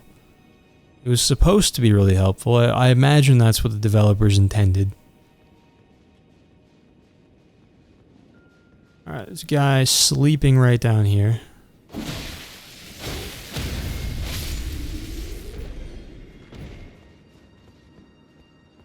Go out here, there's one that's faking. You're not dead, you're just sleeping. Somber Smithing Stone 8. And then go down this ladder over here. And as you cross this bridge up ahead, right here, you're going to approach that tower over there with a chest inside. It's guarded by, I think, 3 beastmen. Definitely more than one. Just before you get to it, you're going to get invaded by Recusant Bernal. So you want to lure him away from the tower to not be completely outnumbered, because he is a handful on his own. If you don't get invaded, it's because Bernal never left Volcano Manor, which could be caused by not exhausting his dialogue or not defeating Rykard. So if you don't see him, just go back and make sure he isn't still at Volcano Manor. Wields this hammer with a very annoying weapon art on it. He can also buff himself with Golden Vow. This thing, when he slams into the ground, it's going to have this like huge AoE lifesteal effect. Get outside that circle, otherwise you're going to be hurt and he's going to be healed. He can heal once like any other invader. He has a ton of poise, so I would not recommend trying to trade hits with him. Just turned on a dime, that's crazy. You can time a roll if you're not like out of range of it to just like roll through when all the waves sort of converge onto him. I don't think I interrupted that in time, that's alright though.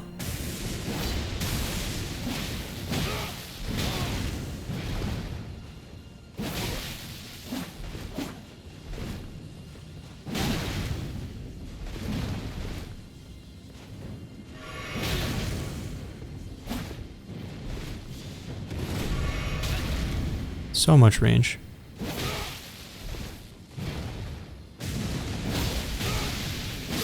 Stellar spacing on my part. Well done. Masterful. So you get the Blasphemous Claw, which is that item I alluded to that's helpful for the next fight. You get the Devourer's Scepter, which is the final legendary armament for the legendary armament achievements. So if you've been following along with the guide, you are all done on that. And of course, you get the whole Beast Champion armor set. Let's go finish up this little area, and then I'll elaborate on that claw.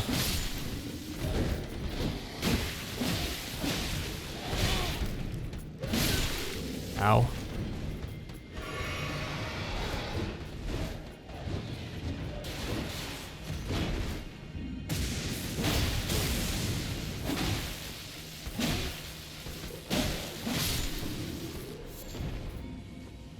Alright, take care of them. And then you can crack this open for the Old Lord's Talisman. And we are almost done with the Legendary Talisman achievement as well. We just have one left. So if you played the Dark Souls 1 DLC, you might remember an item called the Silver Pendant that could reflect hexes, including the especially dangerous and completely overwhelming ones found in the final boss fight of that DLC. And the Blasphemous Claw works in a very similar way, but for, well, not the unique attack of the boss we're about to fight. It doesn't work for the attack that you would think it works on. I'll explain how it works again in the fight, but it's kind of dumb. You can use it to parry the boss though. It's a very, very nice, generous parry window. But unlike that Silver Pendant, which had a similar kind of like shockwave effect like this and deflected incoming projectiles, this does nothing to the projectiles in the boss fight. It's like a straight up parry for his sword. So, yeah, not really intuitive. If you assume that it would deflect the projectiles, join the club, man. Me too. But that's not how it works for some reason. But that is pretty much it. We can go fight the boss now. However, there's still one more optional boss here called Dragonlord Placidusax and the business of how to use Miquella's Needle. So we'll do that first. So to reach the boss, go from the beside the Great Bridge Grace. And this one's a little wild. I'm gonna rest up here.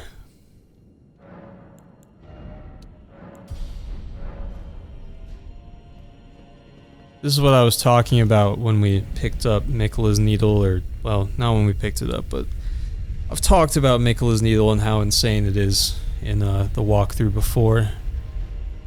Part of it is because you have to go through that entire Millicent questline, kill Melania, who I think is pretty unanimously considered to be the hardest boss in the base game. And then you gotta find this ridiculously obscure location to actually utilize the needle after all that. But you want to drop down here.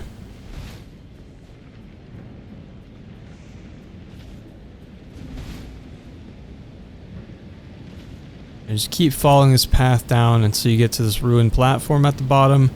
And there will be one empty little archway that we can lie down in. For what it's worth, this cutscene is actually super cool. One of my favorites in the game. But we're in a rush, so I'm going to skip it. And after the cutscene, you will wake up in Dragonlord Placidusax's arena. So to start this fight, you just have to run forward into that circle of small pillars that is right in front of us.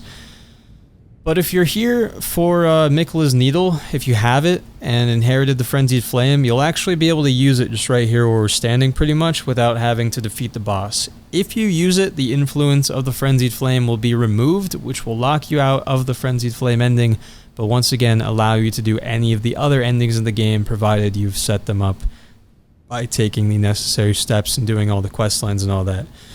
After we defeat this boss, a grace will spawn that allows us to warp back to this arena, so if you decide at any point between now and the end of the game that you want to remove the Frenzied Flame, you can return here and do it. So, that is an option.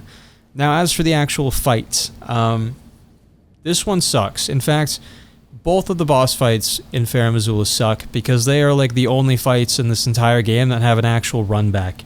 And this one's kind of brutal. You gotta make that whole run that we just made every single attempt, because there's no Stake of Marika, and that by the Great Bridge Grace is the closest grace, unfortunately. Same with the final boss. You also have to go from beside the Great Bridge up the bridge and into his arena. So, unfortunate. So Placidusax is an absolute tank. He's going to absorb, I believe, 40% of fire, lightning, magic, and holy damage, and almost that much of all standard, slash, and strike damage too. The only damage type that really gets through to him at all is Pierce, which, like most dragons, he does not absorb very much of. It's also very difficult to proc status effects, and he cannot be slept. On top of that, the game doesn't technically count him as a dragon or ancient dragon type enemy, so he also doesn't take extra damage from things like Dragon Wound Grease, for example, that would normally deal extra damage to dragons. If you found some Dragonlord wound grease, that might work, I suppose. I don't know. I've never heard of it, but I don't see why it wouldn't. But, so, how do we kill this guy? It's basically, this can go really well or really poorly. My strategy with him is to essentially stand behind his back leg and just not have to deal with 90% of his arsenal.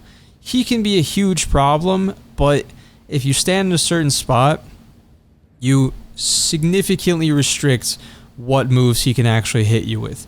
If you're in front of him, you gotta deal with his heads, you gotta deal with fire breath, you gotta deal with these huge lightning claw swipe things.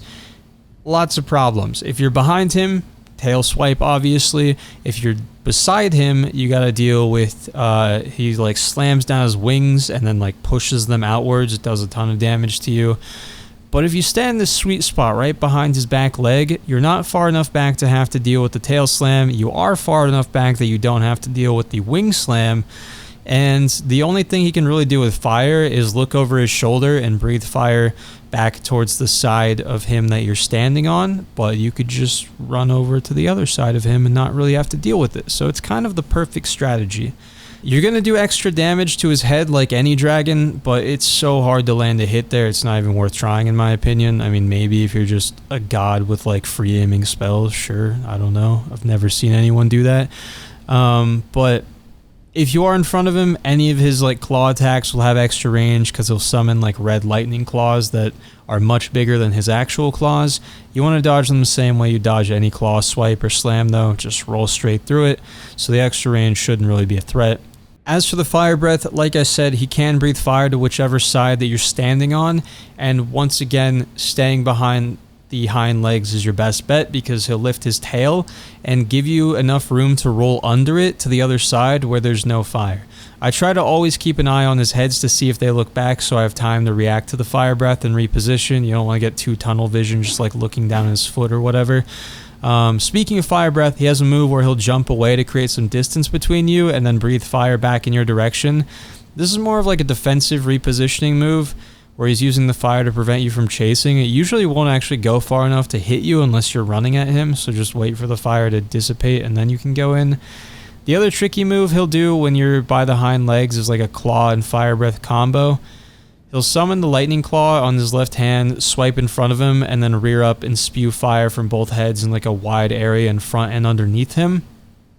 Unlike the side fire attack, these flames will reach beneath him and to both hind legs, so you want to run back towards his tail while it's happening. The biggest tell for this attack is the fact that he starts it with a lightning claw, even though you're out of range of all his normal claw attacks when you're standing behind his hind legs. So if you see a claw, you should think, that's weird, and be ready for the follow-up fire breath attack. The biggest lightning attack you have to worry about starts with the boss slamming a lightning spear into the ground, which makes a huge red circle appear. The initial slam will do a ton of damage, but it's right in front of him, so it shouldn't hit you. You then want to sprint as far away as you can to avoid a massive delayed explosion. At around half health, he's going to float into the air and disappear, which marks the beginning of phase 2. You just want to look around for storm clouds up in the sky. I mean, well, all of the clouds are storm clouds, but there's a more obvious one that you'll see that's him closer to us inside this arena. And he's going to come out of the storm cloud and dive bomb while swiping with one claw, but he's moving so fast that just one roll into the attack will actually be enough to dodge it if you time it correctly. Even though he's huge, he's just moving that fast and will go right through you. After that attack, he'll be able to do a series of attacks where he disappears and then reappears close by to do a claw attack. After the dive bomb, you can lock on and it will persist through the disappearing animation, so you'll still be locked on when he reappears, takes all the guesswork out of where he's going to pop up. The tricky part is he usually will summon some like AoE lightning strikes around him while he's doing this, so there's just a lot of things on the screen to keep track of. Now the final like really big attack that comes to mind that you need to worry about is his like signature attack, Placidusax's Ruin, which he'll usually save for near the end of the fight. I find he doesn't usually do this until like, I guess you could call it phase 3, is usually around like a quarter, maybe 30% health. He'll start with a lightning strike animation, then he disappears, but the lightning strike will still go off to hit you. Immediately after, he'll do his phase 2 dive bomb attack, and when he turns around, he'll start to breathe fire, but the fire will turn into lasers, similar to Midir in Dark Souls 3. If you're close enough to get behind the boss, that would be ideal. Or not even necessarily behind him, but if you're like fairly close to him when it starts and think you can just get up to like point blank range, that's what I would do. Otherwise, run away and get as much distance as possible. There's a way that you can technically... He breathes the lasers, or he shoots the lasers in a pattern with both heads at the same time. And so you have like 2 patterns with slightly different timing to keep track of. So you can, if you're very good, roll through all of them, but I find it's easiest to just run and get out of range of it. So this is almost sort of like Waterfowl Dance with Malenia, where like you have to just kind of get a feel for whether you're close enough to just commit and go in close, or if you're too far away and you need to just start running as far away from him as possible. The other piece of advice I can give, sometimes people really struggle with this attack. If it's like a huge problem for you and you're consistently dying to it, when you know that it's coming and he's getting low, run towards the complete outskirts of the arena, and when he teleports, he should teleport basically straight to you, and you'll be like, he'll be right on top of you, so you'll by default be close to him and be able to just like attack him from behind while he shoots lasers off into the open at absolutely nobody. That's pretty much all I can think of, though. You can summon here, as you can see. Latenna works pretty well since it's a huge arena, but I mean, you can use pretty much anybody here. He's going to start off with a couple of AoE lightning strike storms here. I keep saying AoE because they're like these big red circles. They're much larger than normal lightning strikes. But yeah, I'm going to spend this whole fight, ow, trying to stay right behind this leg. It's gonna happen again. Ow. I don't know why I said ow, that didn't hit me.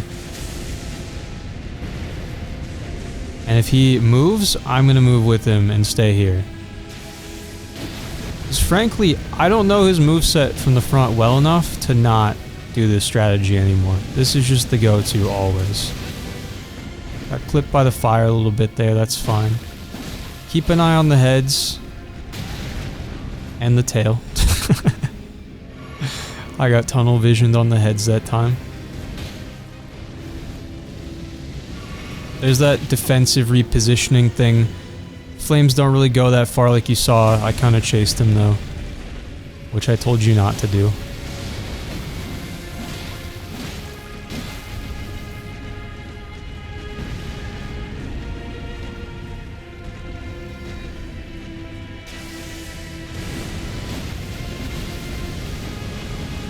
Like I was saying before, you shouldn't be going for the lightning claw while you're back here, so that's how you know he's comboing it into that breathe fire straight down attack.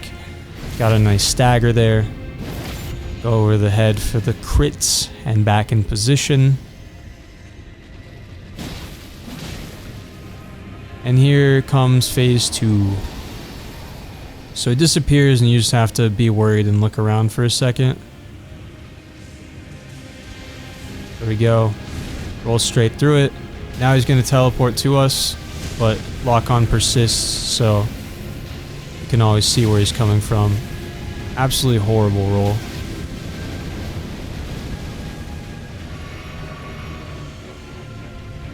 We'll get straight back into position. Back to work.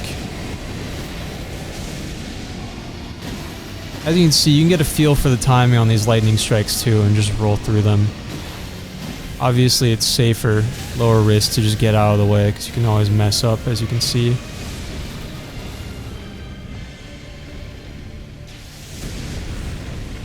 But back in position we go. Alright, he's breathing fire over his shoulder, lifts up the tail slightly so we can roll the other side. Still got clipped there unfortunately, but not as bad as if I got hit with the brunt of the fire.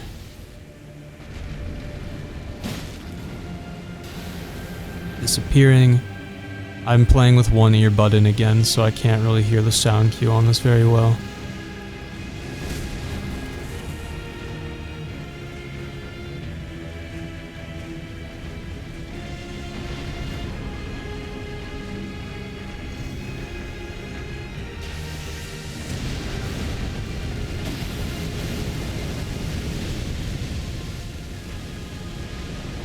Yeah, just easy to get tunnel visioned on this hind leg here. Always keep an eye out of the corner, or keep looking out of the corner of your eye to see what his front half is doing in case he decides to go for any fire damage, because that's the big threat when you're behind him.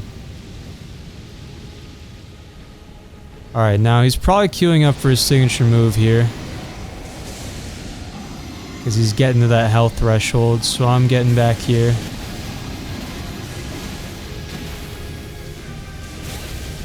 Bad roll. Didn't roll.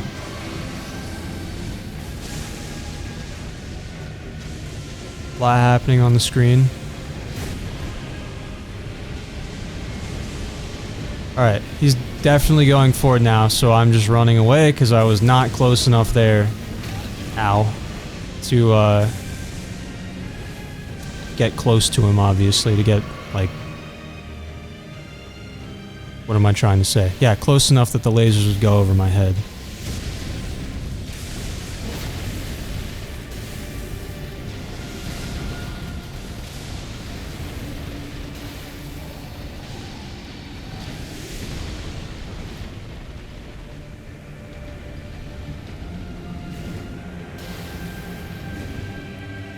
Another stagger here soon would be pretty sick.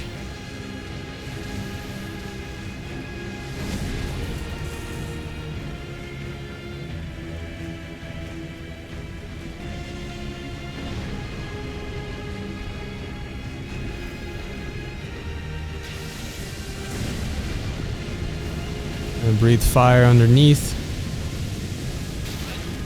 Unfortunate. Got greedy and tried to keep damaging the tail. And we're back. So you see, sometimes there are sequences where you gotta play defense for quite a while before you can get back to that safe spot behind the leg, but it is what it is.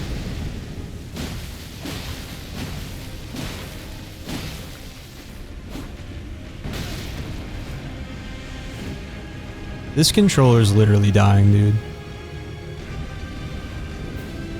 It is missing a concerning amount of button presses.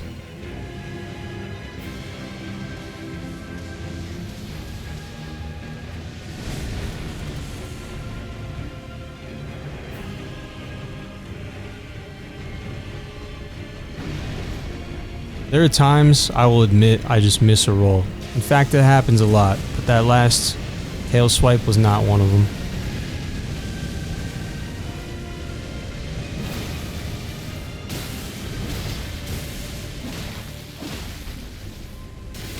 And down he goes. Back to bed. Oh, Dragonlord. Get the remembrance of the Dragonlord from that, which you can trade for the Dragon King's Cragblade, which is a heavy thrusting sword. It's pretty cool. I'm a fan. Or the Placidusax's Ruin incantation. Make sure you grab this Grace so you don't have to make that ridiculous climb back down here again.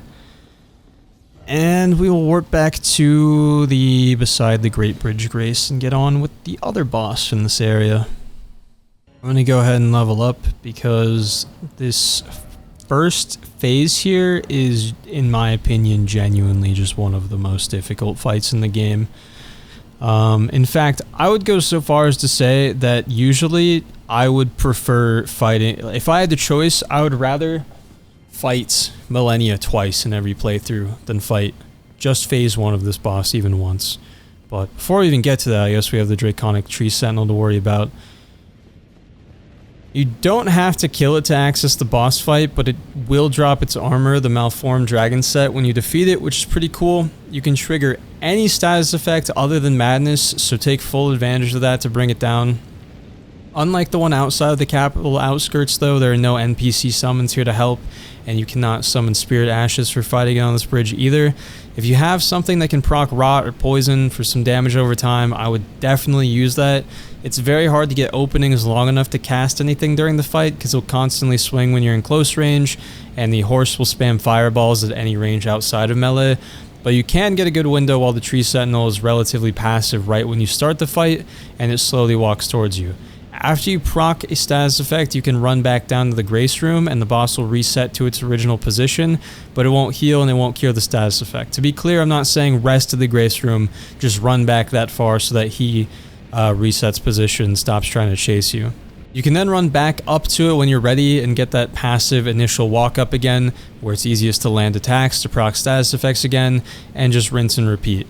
You can go through almost every status effect like this too. For example, start with Scarlet Rot, reset him, then do Poison, reset him, try Bleed, reset him, Frostbite, reset, whatever you need to do. And you can even sleep to make a nice opening for whatever your strongest attack is.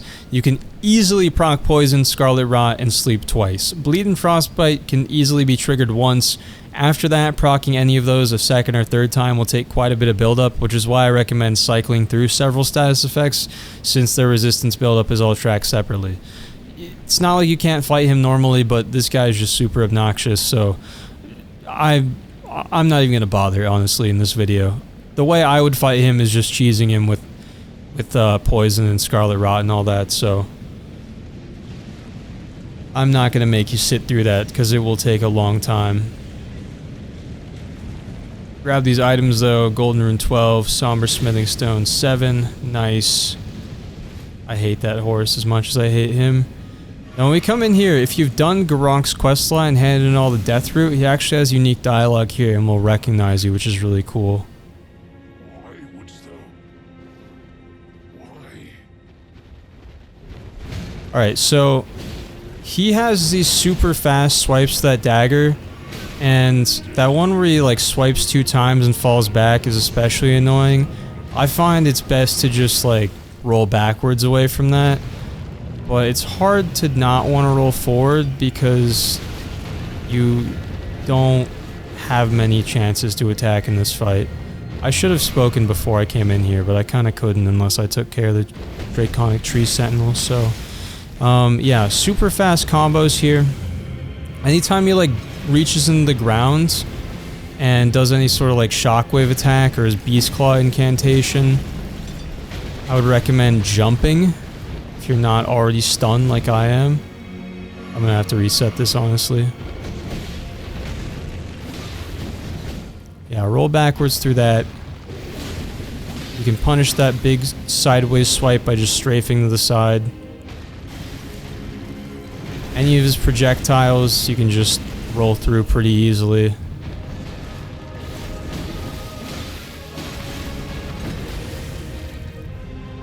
Stay on your toes though.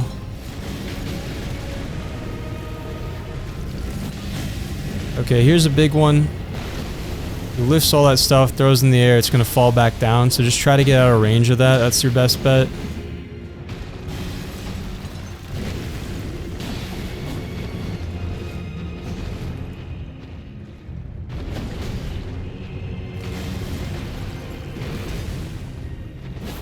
It's just so damn fast.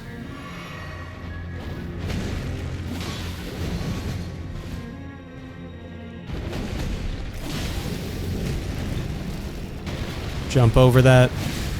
Still have to time the jump pretty well with it actually like exploding out of the ground. But you get so many iframes on the lower half of your body when you jump, so that's just the best way by far to dodge that. The dodge timing is much more forgiving. Then you get the most infamous and, let's be honest, coolest phase transition cutscene in the game. He's going to turn into Maliketh, the Black Blade. Now, anytime he hits you with any sort of like red magic, it's going to give you that death effect you've gotten from some of the Black Knife Assassins, where you lose some of your overall health temporarily. It reduces your max health, and you take a strong damage over time effect for a few seconds. Hits very, very hard. Now, where the Blasphemous Claw comes in, you can keep it on your hotbar, and anytime his sword glows gold, you can use it to parry him. You cannot use it to parry the projectiles in the fight, but when he dive bombs you after spamming you with projectiles, you can use it to parry his sword. It's gonna like make him recoil for a second and he'll like blindly swing at you, but it's still a good opportunity for damage or to heal. Just make sure you're aware of the follow-up swing that's going to happen. So, I will try my best to demonstrate that. This fight goes really quick though, whether you win or lose. He doesn't have that much health, to be honest.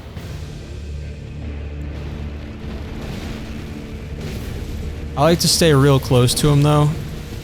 Swing over your head pretty easily. Saw that golden glow there.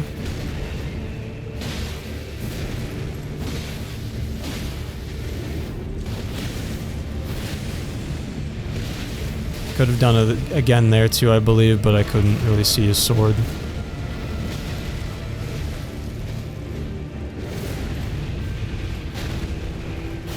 Wrong button, I'm trying to heal. There we go. Getting close again. Ow. It's like a truck. Oh man. Okay, so when he goes for the projectiles, he can do like 2 or 3 of them before he comes back down. I'm more used to him doing the 3. He can obviously do either one whenever he wants, but I was expecting the 3-hit combo there, but he went for the little dive bomb sword slam thing after just 2 there and caught me off guard. But you see, after he's done throwing those projectiles at you, his sword blade glows gold. It seems like this thing would be used to deflect those red projectiles, but it's just not. It is only for parrying his sword. I don't understand why. I feel like that's one of the least intuitive things in this game. Just doesn't feel like that's how it's supposed to work, but that is how it works, so it is what it is. But you saw there, it is a very powerful parry. I mean, he is recoiling after that, so let's run this back. I've said most of what I need to say now, so I can focus up on the boss fight better.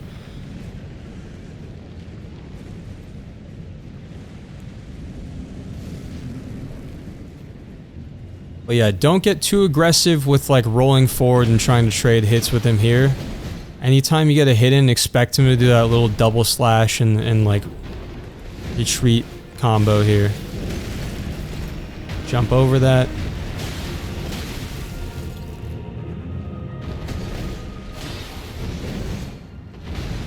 I'm like basically preemptively dodging backwards after I go in for a hit because I'm expecting him to do something like that. These quick little counterattacks, you know, it's not like they hit crazy hard, like you're not going to get one shot by them really, but these hits add up, and he hits like a truck in phase 2, so you're going to want some heals left over.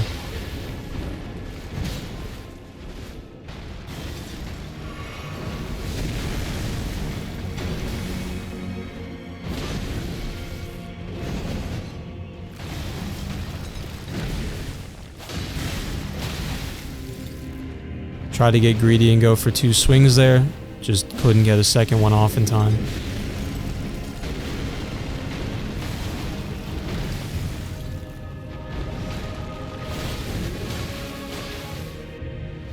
Go into phase 2.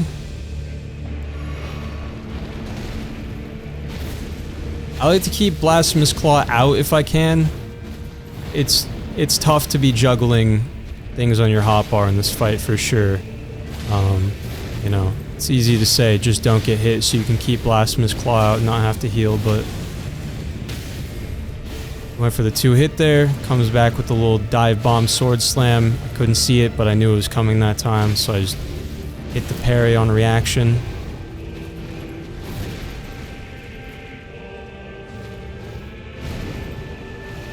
I would like to show you his other projectile-based attack, because that's the... I don't know, I feel like kind of his signature move. He's also got one, here we go, 2, 3, and he comes in for a quick slash there at the end of it. So you see 1, 2, and he'll do the straight down dive bomb, or 1, 2, 3, and he'll come in for that super quick, very long range slash you saw there. Now that one, he ends that combo with all those slashes. Get that parry. All those slashes in like a circle around him, kind of like what Malenia does at the end of Waterfowl Dance. He's holding the sword with his right hand, right? So he's always going to stab it down kind of on his right side. So if you can strafe to his left, as in like you need to be strafing to your right, That's the best way to get out of range of that. You want to probably, strafing is probably not going to cut it most of the time, because he will track you a bit as he like lines up to actually like slam his sword down. But you want to be at least rolling to the right. I got stunned there, so I got caught in it. It does a bunch of damage, as you saw. I can heal him. It's not good, but you want to be moving to the right when he does that. Otherwise, yeah, like you saw there, he doesn't have a lot of health, and if you can actually land those parries, then he is stunned and you can get in some nice windows of damage. Obviously, if I had any like spirit ashes there, it would have been over even faster. If you're running a strength build, I've usually been able to stagger him pretty reliably during the first phase. I don't really have much luck with that on a dexterity build with this katana or anything. But yeah, that's pretty much all I have to say about that. Lots of cool cutscenes all around here. I'm going to skip through this though because we are at the end here of this episode and I am ready to give my voice a break. But we're going to wake up here in Lanedell Ashen Capital. And in the next episode, we will finish up this game. Can't believe it's finally happening. Basically just have a boss rush, boss gauntlet here to the end of the game. Now, I'm going to do something really embarrassing. Actually, no, I'm going to do it now. Let's just do it now. No, I'm going to do it next time. I forgot a boss, and I feel like there might have been something else in this game. Some like little side thing I may have forgotten. I don't think so though, but I definitely, someone pointed out, I skipped by accident the dual Iron Virgin boss fight in Volcano Manor back when we cleared that. So I'm going to do that next time to start off the episode. A little walk of shame before we go on to the actual final bosses of the game. And if I catch anything else that I may have missed in the series, or if you noticed I missed anything, try to let me know in this video. If not, I can definitely make another follow-up video after we actually beat the game. It's totally fine. But if I can get it done before the final boss, that would be cooler, I feel like. So thank you for watching. I hope you found this episode helpful, and I will see you next time for hopefully the finale to the walkthrough.